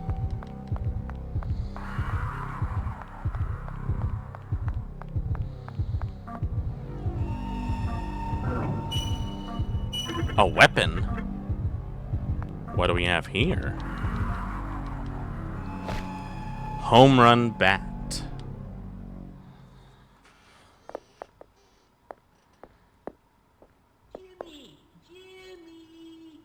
Jimmy? Who's Jimmy?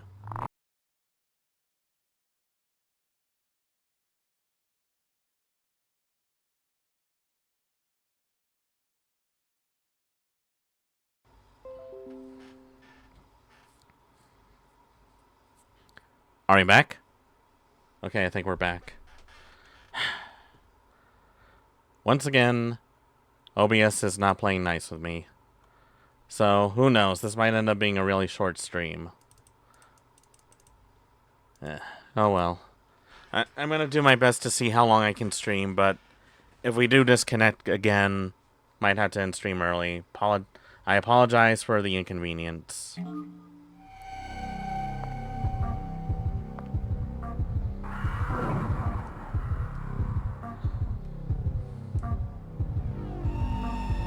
Is there anything else?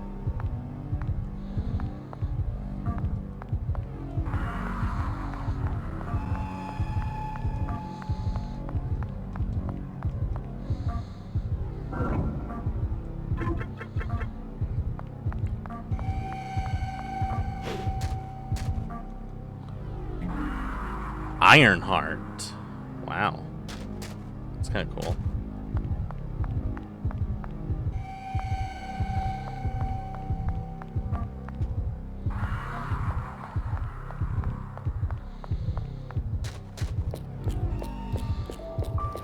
Oh, look at that. Take a photo.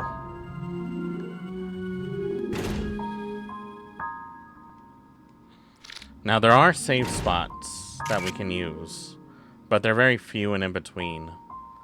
So, chances are, we won't always be able to have that luxury. Let's see, nitroglycerin, perfect. Steak dinner, nice. What I really need, though, is something for my adrenaline.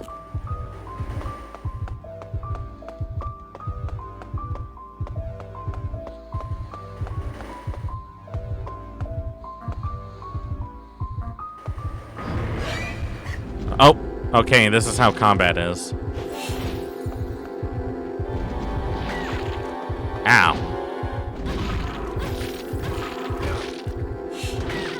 Ow.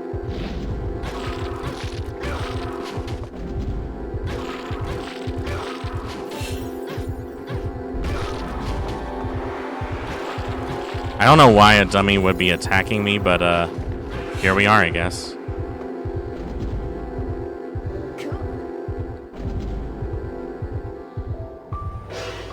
So yeah, that was a sample of combat. Instead of like being like your traditional survival horror, they have these moments where you have encounters, but they're only able to see you through your sixth sense. So if you don't, and it's one of those things where you can't really predict what it is, because it could be an item, it could be an enemy. There's really like no middle ground. So it's almost like you gotta take a chance to see which is which. And sometimes it pays to not actually fight any of them, because the fights can get tedious.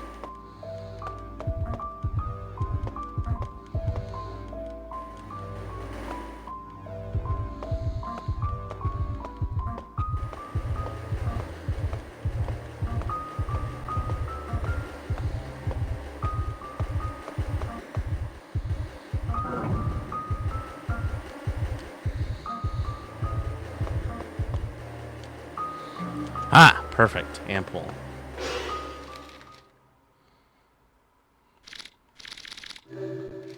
So I have no idea why my thing is being dickish, but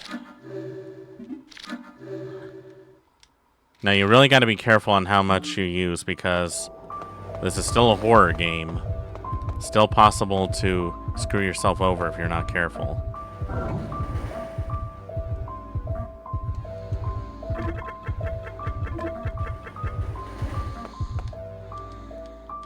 Ah, a relaxation CD. I should probably use that now just in case I get scared again.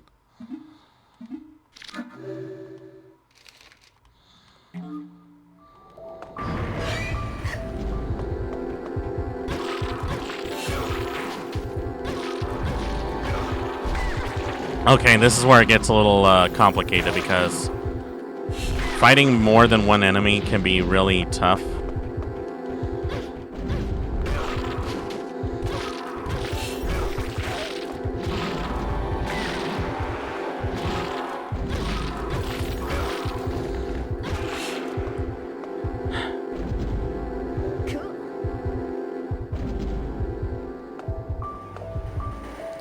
That could have gone south real fast.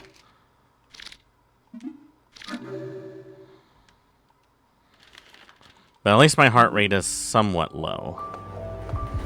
You kind of have to do some of these fights too because they reward you with more adrenaline, which you're gonna want plenty of.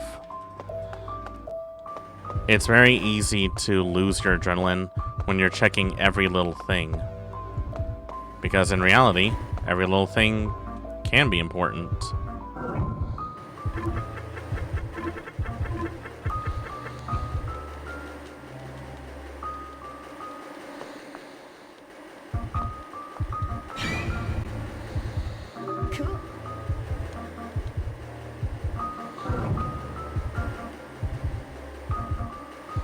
And if you don't have enough, then it doesn't work. Plain and simple.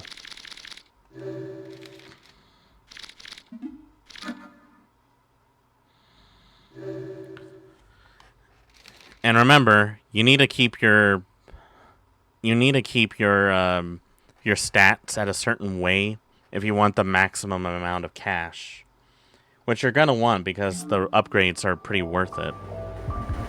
Which becomes a pretty common component. Like, so long as you got the cash for everything, you can pretty much breeze through a lot of this.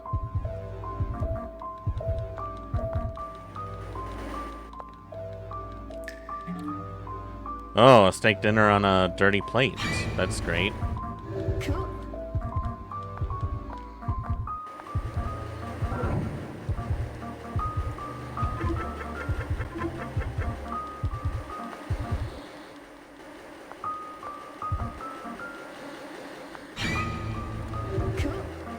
Almost missed that. Ooh, more floor salad. I love floor salad. Don't you?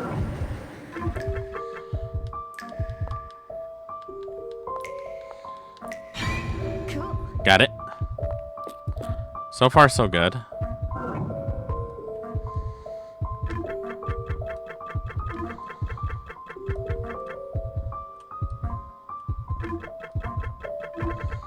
Now, the thing to note is that you do want to be very careful on how you proceed because it's very easy to miss a lot of key items that you're going to need. An arm. There we go.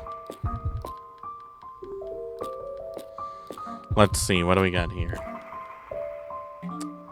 Testimonial.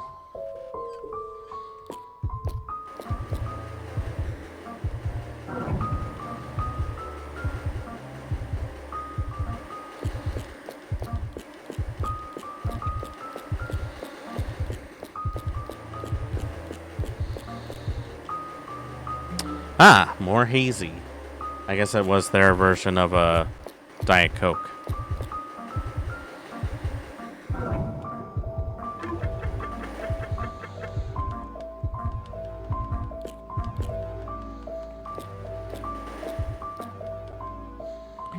Let's see, newspaper clipping.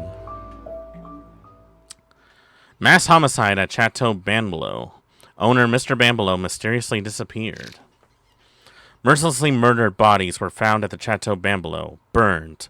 All identified as young guests. Mr. Bambalo, the hotel owner, is missing. Details are under investigation. Mr. Bambalo's diary was found at the site. Hatred directed toward the guests who caused the fire filled the pages. The state police are searching for their suspect, Mr. Bambalo. So did Mr. Bambalo kill them all? Something tells me yes.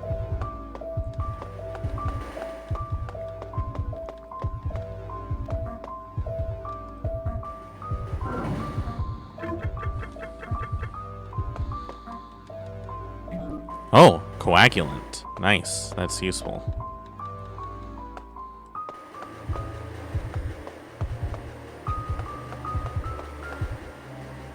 Nothing special.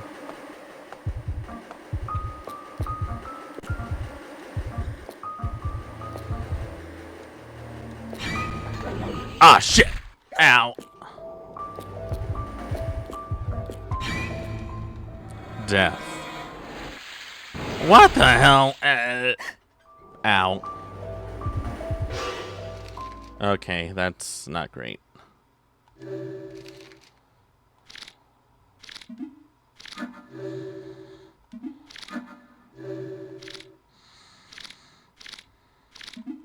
Oh shit, I got nothing to calm myself down. I might actually die of a heart attack then. Oh no. Oh no, I'm fucked.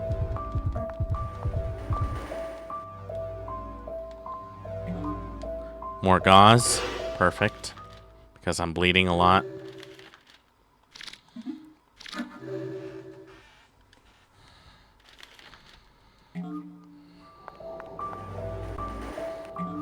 Caution bomb. Is there something in the toilet? Something's in the toilet, isn't it? Now you can wait a bit to let your heart rate sort of slowly go down. The problem is that it takes a lot of time. So you kind of don't want to.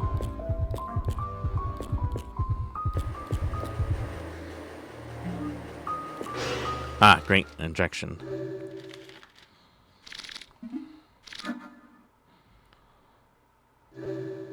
Okay, that helps.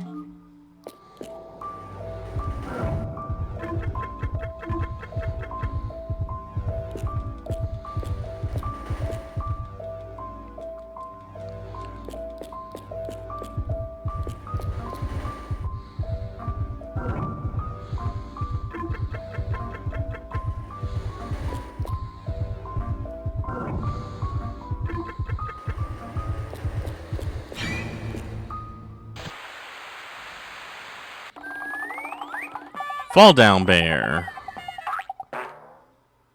He falls down and gets a nosebleed.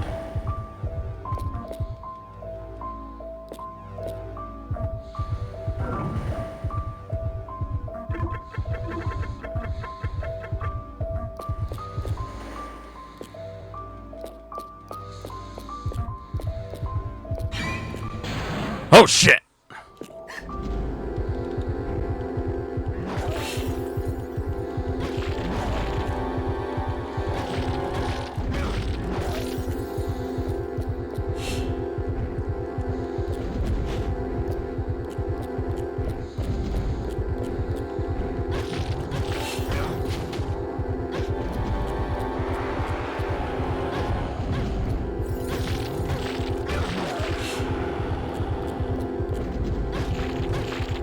It's discount store nemesis.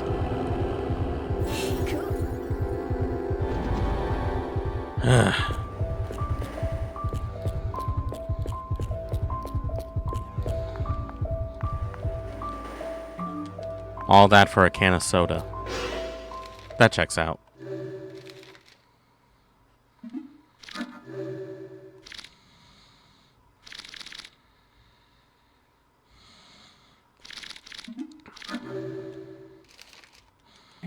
I want to save that nitroglycerin because I don't know how much I'm going to need that later down the road.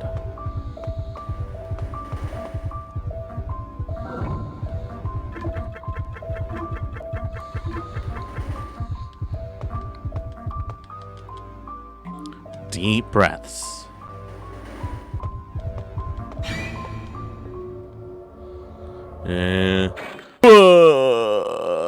Never mind.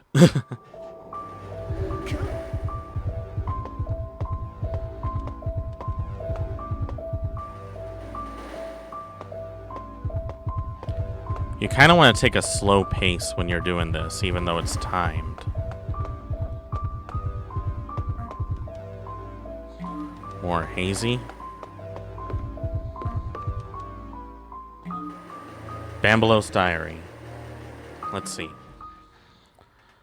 X month, X date. Straightforward and to the point. Hotel business is on track. Had intensive batting exercise with Jimmy in the basement again. Batting style seems to be improved. Chin still goes up when he swings. We'll practice again tomorrow. We'll try 1,000 swings. Jesus, what's wrong with you, pal? Chin did not go up today. Good job, Jimmy. That's the swing. Minnesota Kids League finals tomorrow. Eat protein-rich food tonight. You'll need a lot of energy. Papa will get up at 4 tomorrow to make a special drink for you. Do your best, Jimmy. We won the championship. Jimmy hits the winning homer. He's the MVP. Congratulations, Jimmy. I can't help but shedding my tears of joy. I'll confirm all interests in the restaurant. Guests may ask, Mr. Bambalow, who's that? Ah, that's Jimmy. He was chosen MVP in the boys' league. It's a thrill to just think about it. I shall treat the guests with barbecue tonight. Who do you think the home run king is this year? It's Jimmy, all because you endured my hard training. You've done well, Jimmy. Your trophy is magnificent. Let's place it in our bedroom so we can see it every day, Jimmy. Keep hitting and fill this chateau with your records and trophies. Let's go, Jimmy.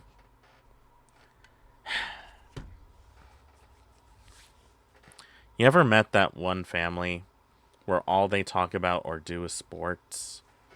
And it makes you wonder, how the hell do they even get this far without going insane? Like, I'm not trying to bash people who enjoy sports, but it seems like so many of them take it so seriously. You can't help but feel bad for some of them because they really take it too far to a point where they go crazy over it. Like that's the only thing that matters in their life.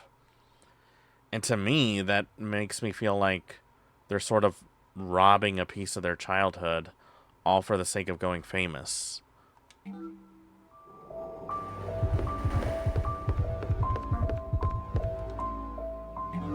More deep breaths. Actually, I'm going to need a deep breath.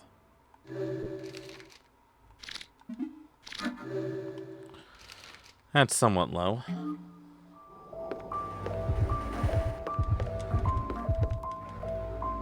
Let's see. Artificial plasma.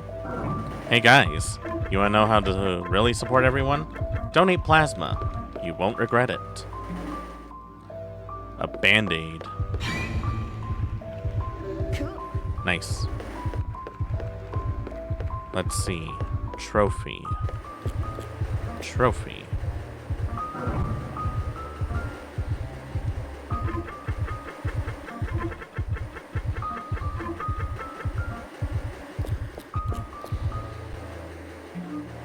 Let's see. Another diary. Let's see. Oh, Jimmy, you're gone now. Papa will treasure your bat, the one you practiced with and hitting the winning homer with. Now I curse the hateful youngsters holding that bat. Bastards! Why did my beloved Jimmy have to be killed in such imbeciles? Papa will revenge your death. I'll kill all lurking around. I'll do it for you, Jimmy. Boy, this Jimmy guy must be a really important person, isn't he?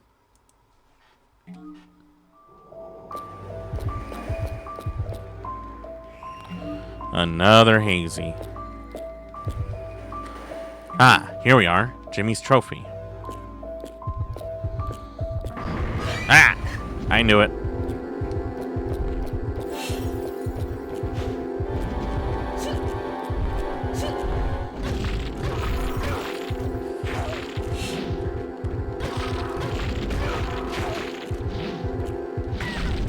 Ow, why do these dummies know Kung Fu?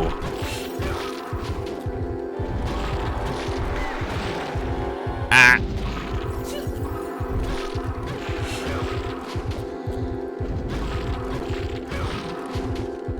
Just keep swinging your bat. Don't stop swinging.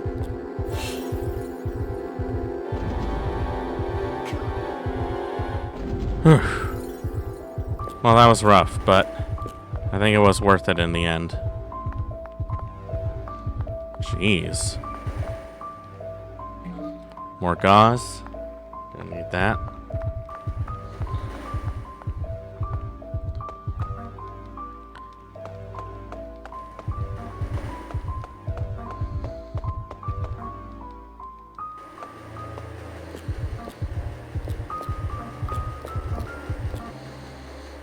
Ah, hazy.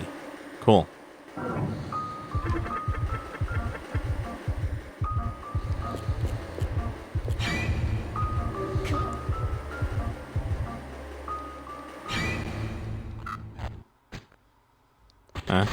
Oh God! Ow. Well, that was uncalled for.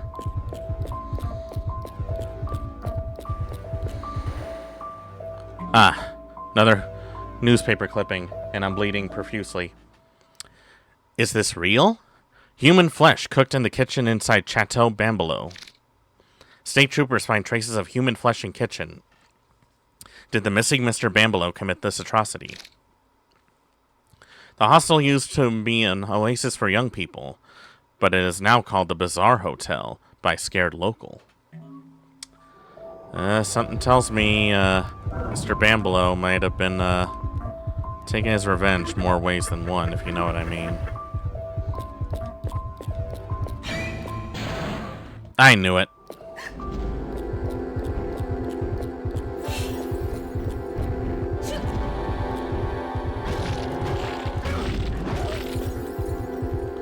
This one's a pain in the ass.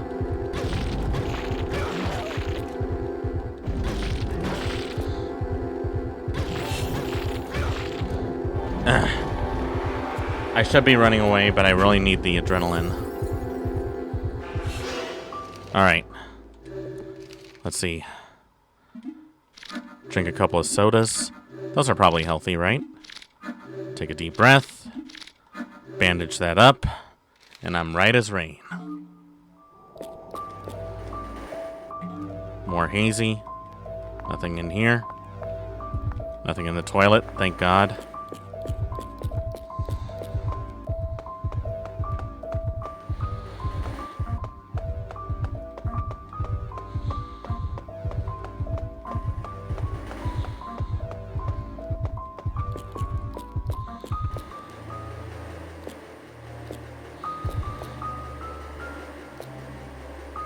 Ah, relaxation CD. Perfect.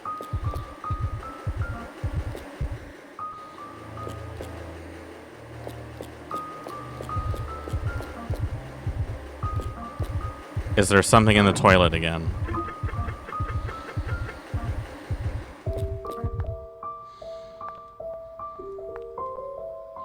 More gauze. Perfect. Oh boy. Okay.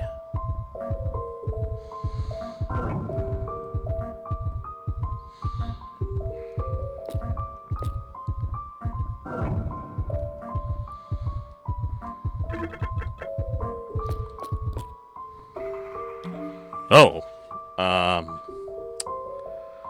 just gonna keep that tucked away. I'll read that later. You know, for scientific purposes. Ah! Fuck. Oh God, he's got a wrench now. He's got a wrench. He's got a wrench and he knows Kung Fu. Why does he do that?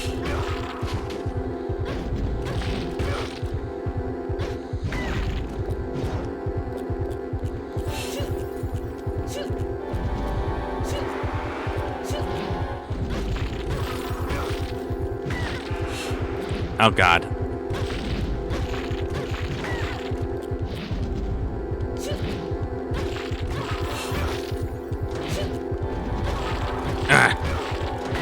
Ah, shit.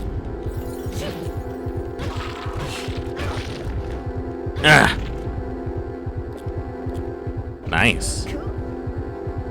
Whew. That was a little rough, but I got it. Let's see. I need to listen to a relaxation CD. Just bandage that up. And boom. Right as rain.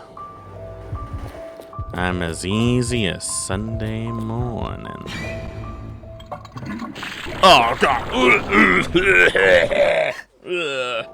Oh, that's nasty. Oh, nasty. Why would you do that? What part of you made you think that was necessary?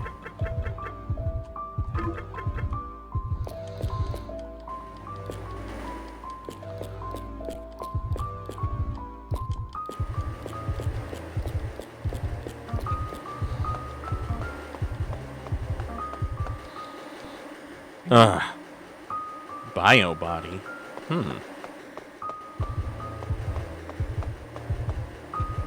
You know, I wonder how much these implants cost.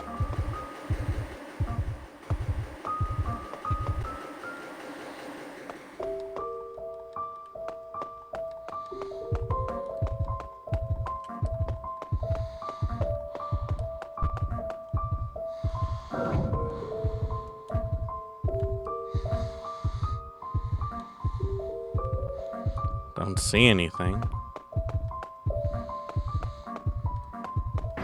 Ah! Damn it. Oh, not another one. Ow.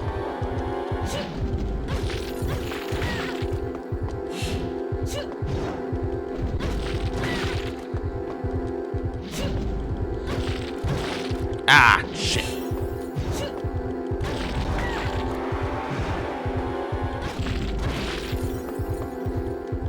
Ow. This is not turning out well.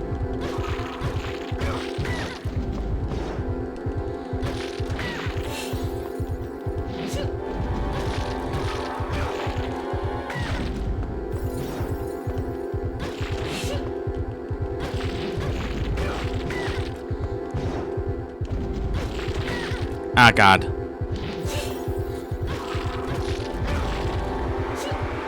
Ugh. Oh, man, that was too close. I probably should have just ran away when I had the chance.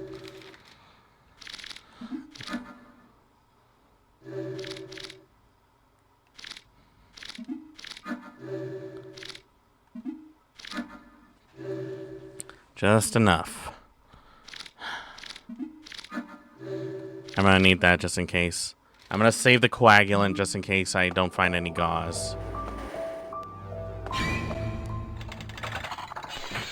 Ah! Ah, my face.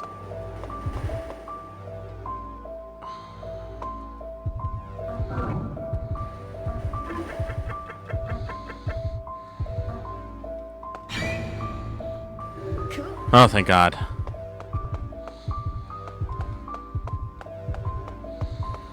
Alright, down the stairs. Alright, there's an ER and a safe space. Let me see. I'm gonna use the coagulant now just because I don't want to take any risks. Alright. Take a photo. Alright. How much time do I got left? Okay. I think I still got time. Alright. I have to go to the bathroom. I'll be right back. You guys just chill out here for a bit, okay? I'll be right back in just a moment.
wait, folks.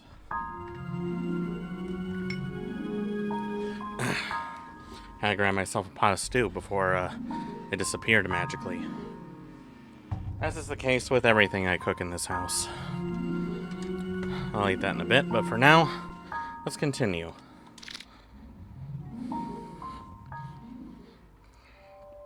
Now we do have like 2 parts.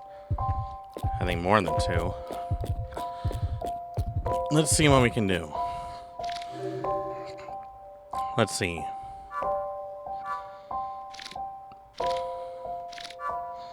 Not enough money. Okay, so that's the purpose of completing these tasks, is that you need that in order to afford the operations. Got it.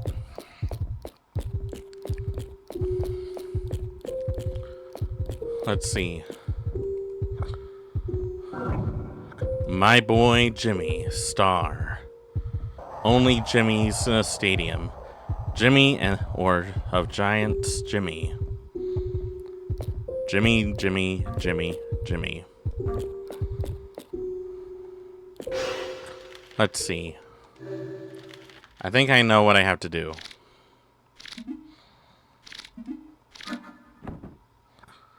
Minnesota Child Baseball League, 1999 champions. Nice. Now I gotta... Another diary. Give me back my Jimmy. Give me back my Jimmy. Give me back my Jimmy. Bastards, give me back my Jimmy. Give me back Jimmy. Give me back Jimmy. Jimmy. Jimmy is everything. Jimmy is love. Let's see. And let's put Jimmy's trophy down here.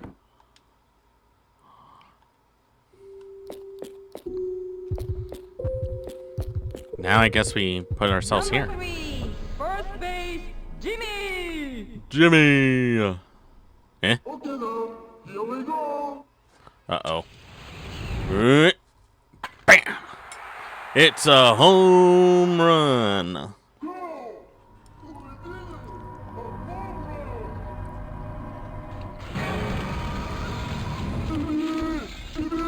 Oh, Lord. What do I do about that?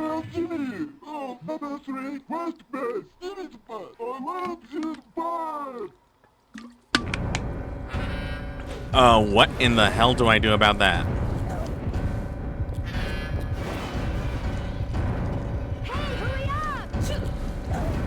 Ah! Ah! He's got a blowtorch.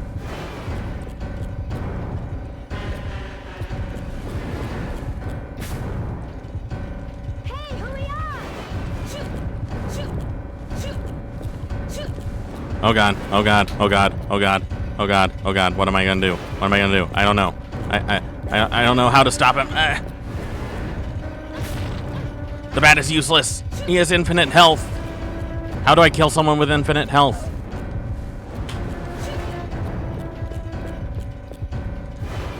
Come on, come on, come on, come on, come on, come on, come on, come on, come on, come on. Oh, narrow escape. Oh, thank God.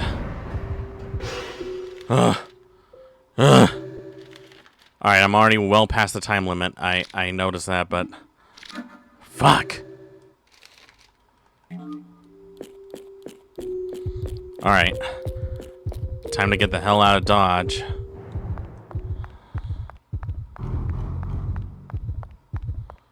What do I even do in this situation? Oh god, no! I have to avoid him now?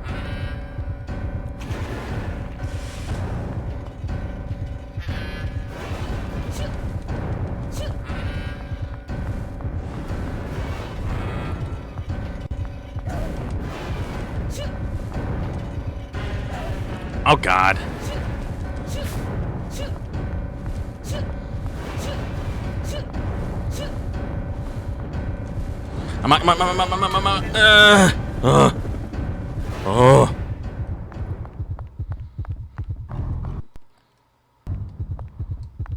What was that?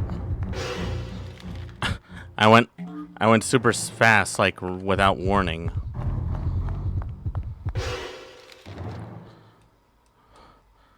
What the frick? What is this maze?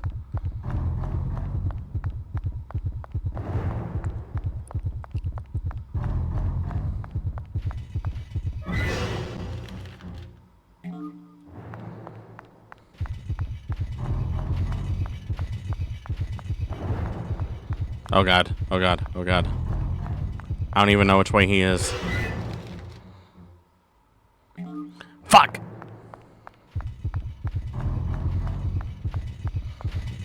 Oh! Ah! I'm back at the beginning.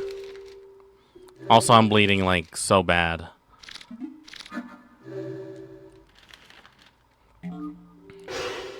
So where the hell do I go? I can't believe I went the wrong way. Oh, what is this? What is this? How much of this is there?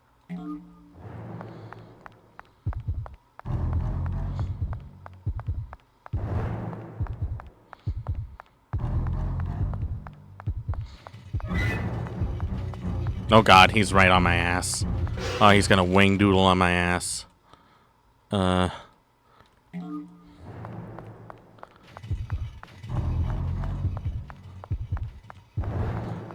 This way, I think. Right? Nope.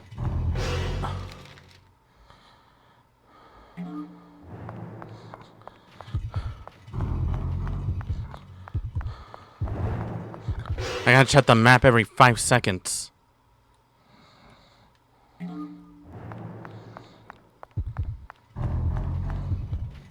Oh, Lord. Okay, strategy. I gotta bait him.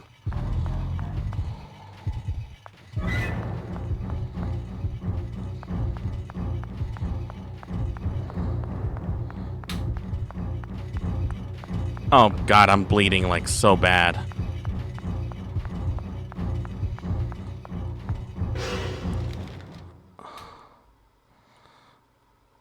I don't even know. Alright, down. Alright. Oh, no! Oh, I'm dead. I'm dead. I died.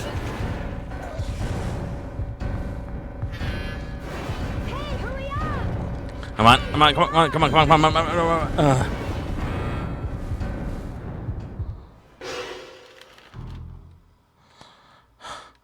I've lost so much blood. I'm probably gonna die.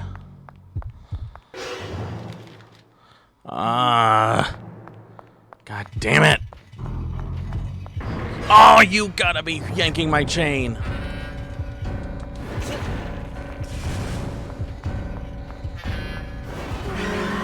Oh, bleeding death.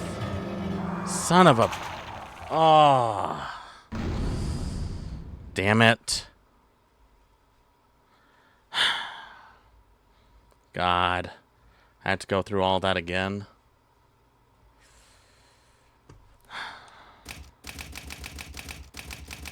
Your total prize is...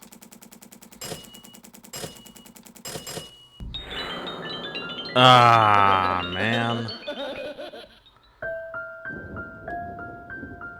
Alright. I'll give it one more try. One more try. One more try. I need to at least... I want to at least finish this level before ending stream if I can.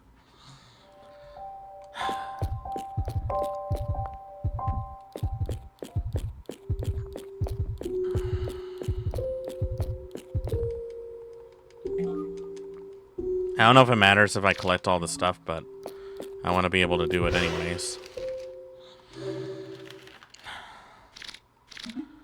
Alright, so I need to find a way to get around his flamethrower. If he gets me with that, I'm going to be bleeding too much, and by that point, I'm going to be dead before I even have a chance to get close to escaping.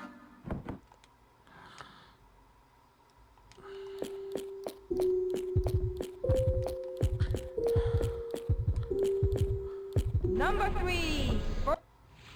Oh, good. I can skip some of this. That helps a bit.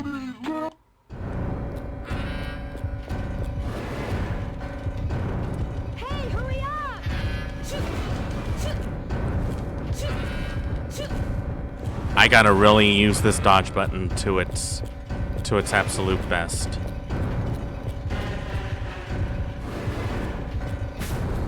Ugh. Come on, come on, come on. No!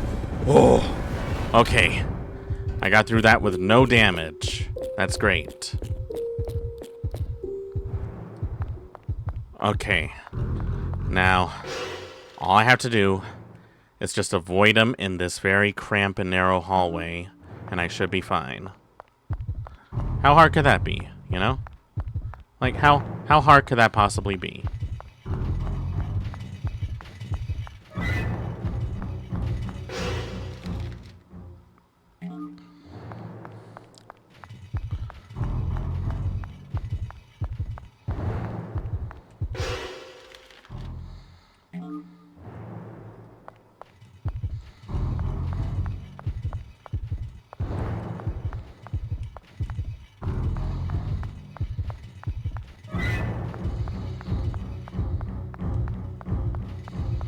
Ah, god damn it, he resets his pathway.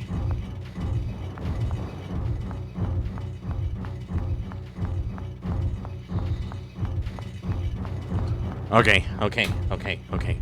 Okay, I'm good. I'm good. I'm good. I'm good. I'm good. I'm golden. I'm golden girls. I am golden girls. I'm Betty White. I am doing super. I'm avoiding all possible contact with that guy because honestly, fight that guy! Shit.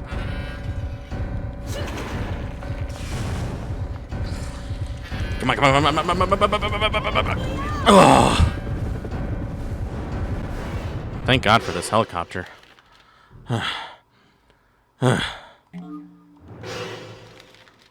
Okay, so I just had to complete this level in less than 4 minutes. How hard could that be?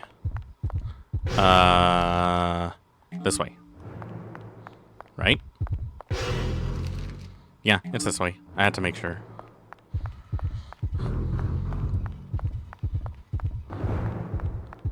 Oh, great. Wait, that's one of my buddies.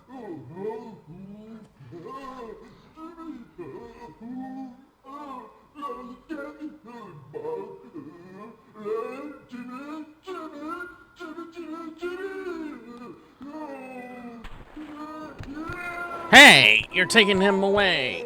That's not Jimmy, you asshole. Great. Speed ladder. Great. Artificial plasma. Cool. Perfect. Beautiful.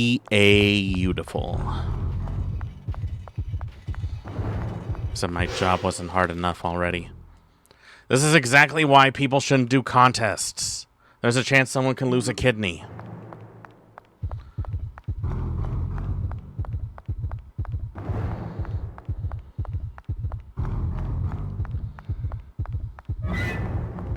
Wait, where do I go?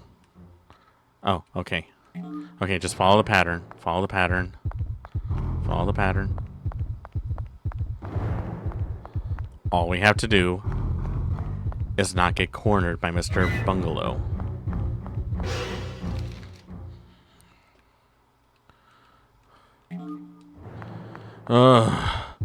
Please, baby Jesus, don't let me die like this. Almost. Oh, I almost ran right into him. That would have been bad. Ah, you motherfucker! Where did he even come from? Alright, I need to draw him like as far away as possible. Hey, hurry up! Oh, thank God. Oh, thank God. Oh, thank God. Alright. Just a straight, narrow path. I can do this. Okay. I want to nail this. Oh, thank God, a save point. Thank God. Okay, so I just had to beat this in under a minute. That shouldn't be too hard, right? I can do that. I sure as hell can do that. Why wouldn't I be able to do that? I'm me. Have I ever failed in any task at all? I think not.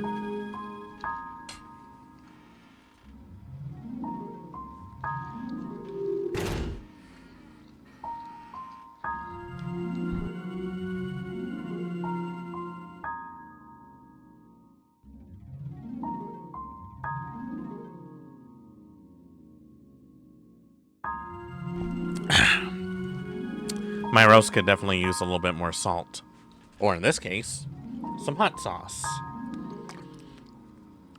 Good thing I have a bottle of my good old Frank's Red Hot. I put that shit on everything. Not sponsored, by the way.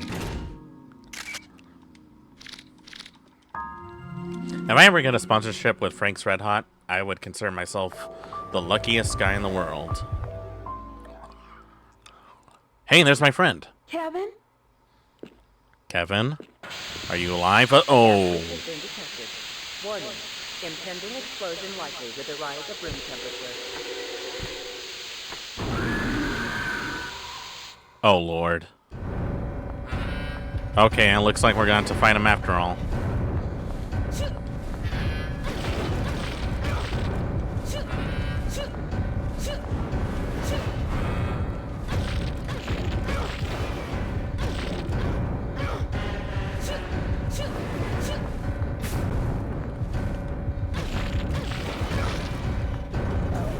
Ah! Fuck! Ah!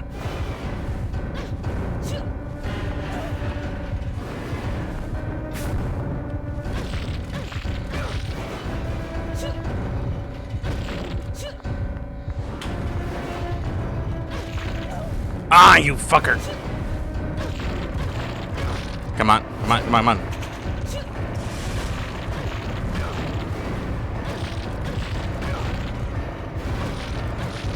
Ah! Got you! Oh. Huh? Oh!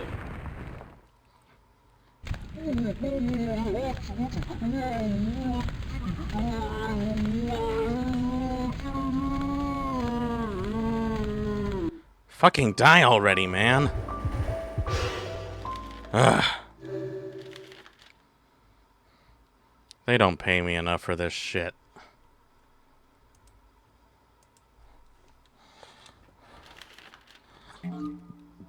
This is why you should always tip your bartenders. Let's check on our friend Kevin. Kevin? Kevin, are you alright? What the... Erico! Hey, Kevin. Are you alive? Oh, this is the worst place to be right now. Let's get out of here. For real. Woohoo, yeah! You're our savior. I'll help you any way I can, you hear me? Okay, he's drunk. You're crazy. Heh. Rescued. Choose this next character from the next stage. Cool. Amazon. Oh wait, was there something downstairs that I missed? Well, I guess I'll never know.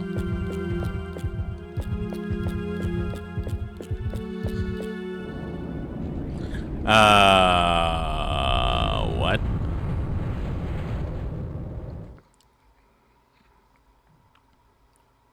Oh, you gotta be yanking my chain.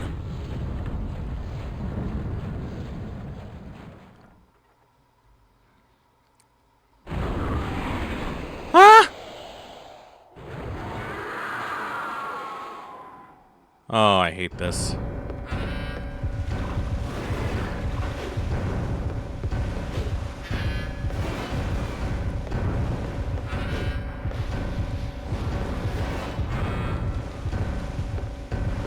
Ah! Ow.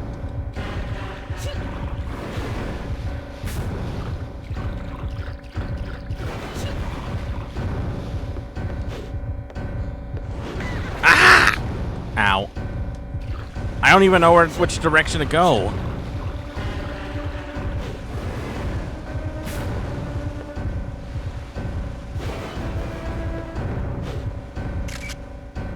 Oh, I can't heal during the battles. That's stupid.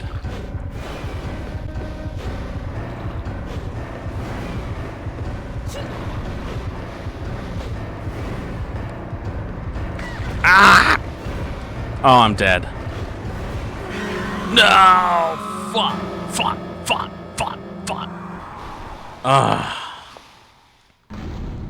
Damn.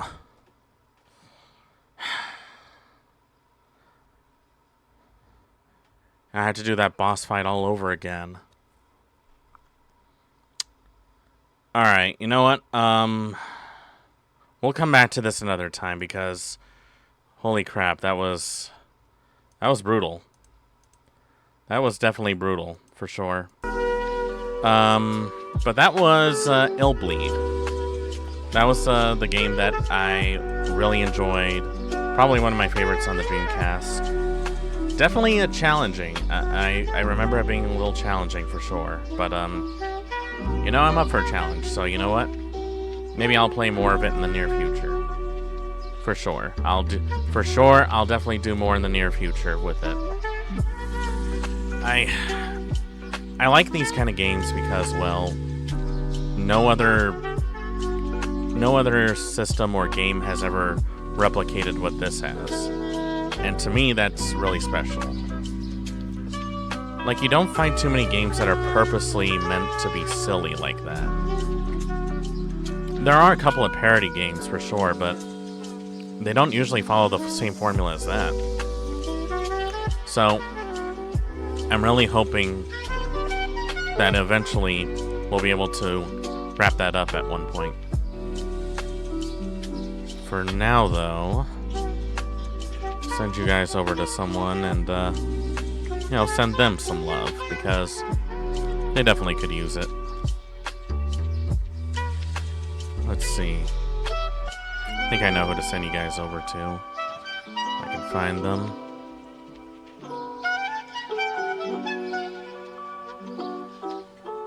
Yeah, let me send you... I don't think I'll be able to raid them. I don't think. Nope. I knew it. I won't. Well, I'll definitely find someone to raid for sure. So, thank you all so much for watching. I hope you enjoy. Be sure to follow us on social media for more details. If you have any suggestions of what you'd like to see, please leave a comment below. Don't forget to join our Discord, and as always, like, if you want to contribute to the Subathon, be sure to subscribe or drop a donation, anything you want, because we still got like I think we got like 15 days more of this, so it's definitely going to be interesting for sure. And I want to really give it my all with all of you guys, give you some really special streams, even if they're not the best. I do want to make it entertaining for some of you. So I hope you guys will continue supporting me and continue checking up on me on our future subathons. And as always, respect the classics.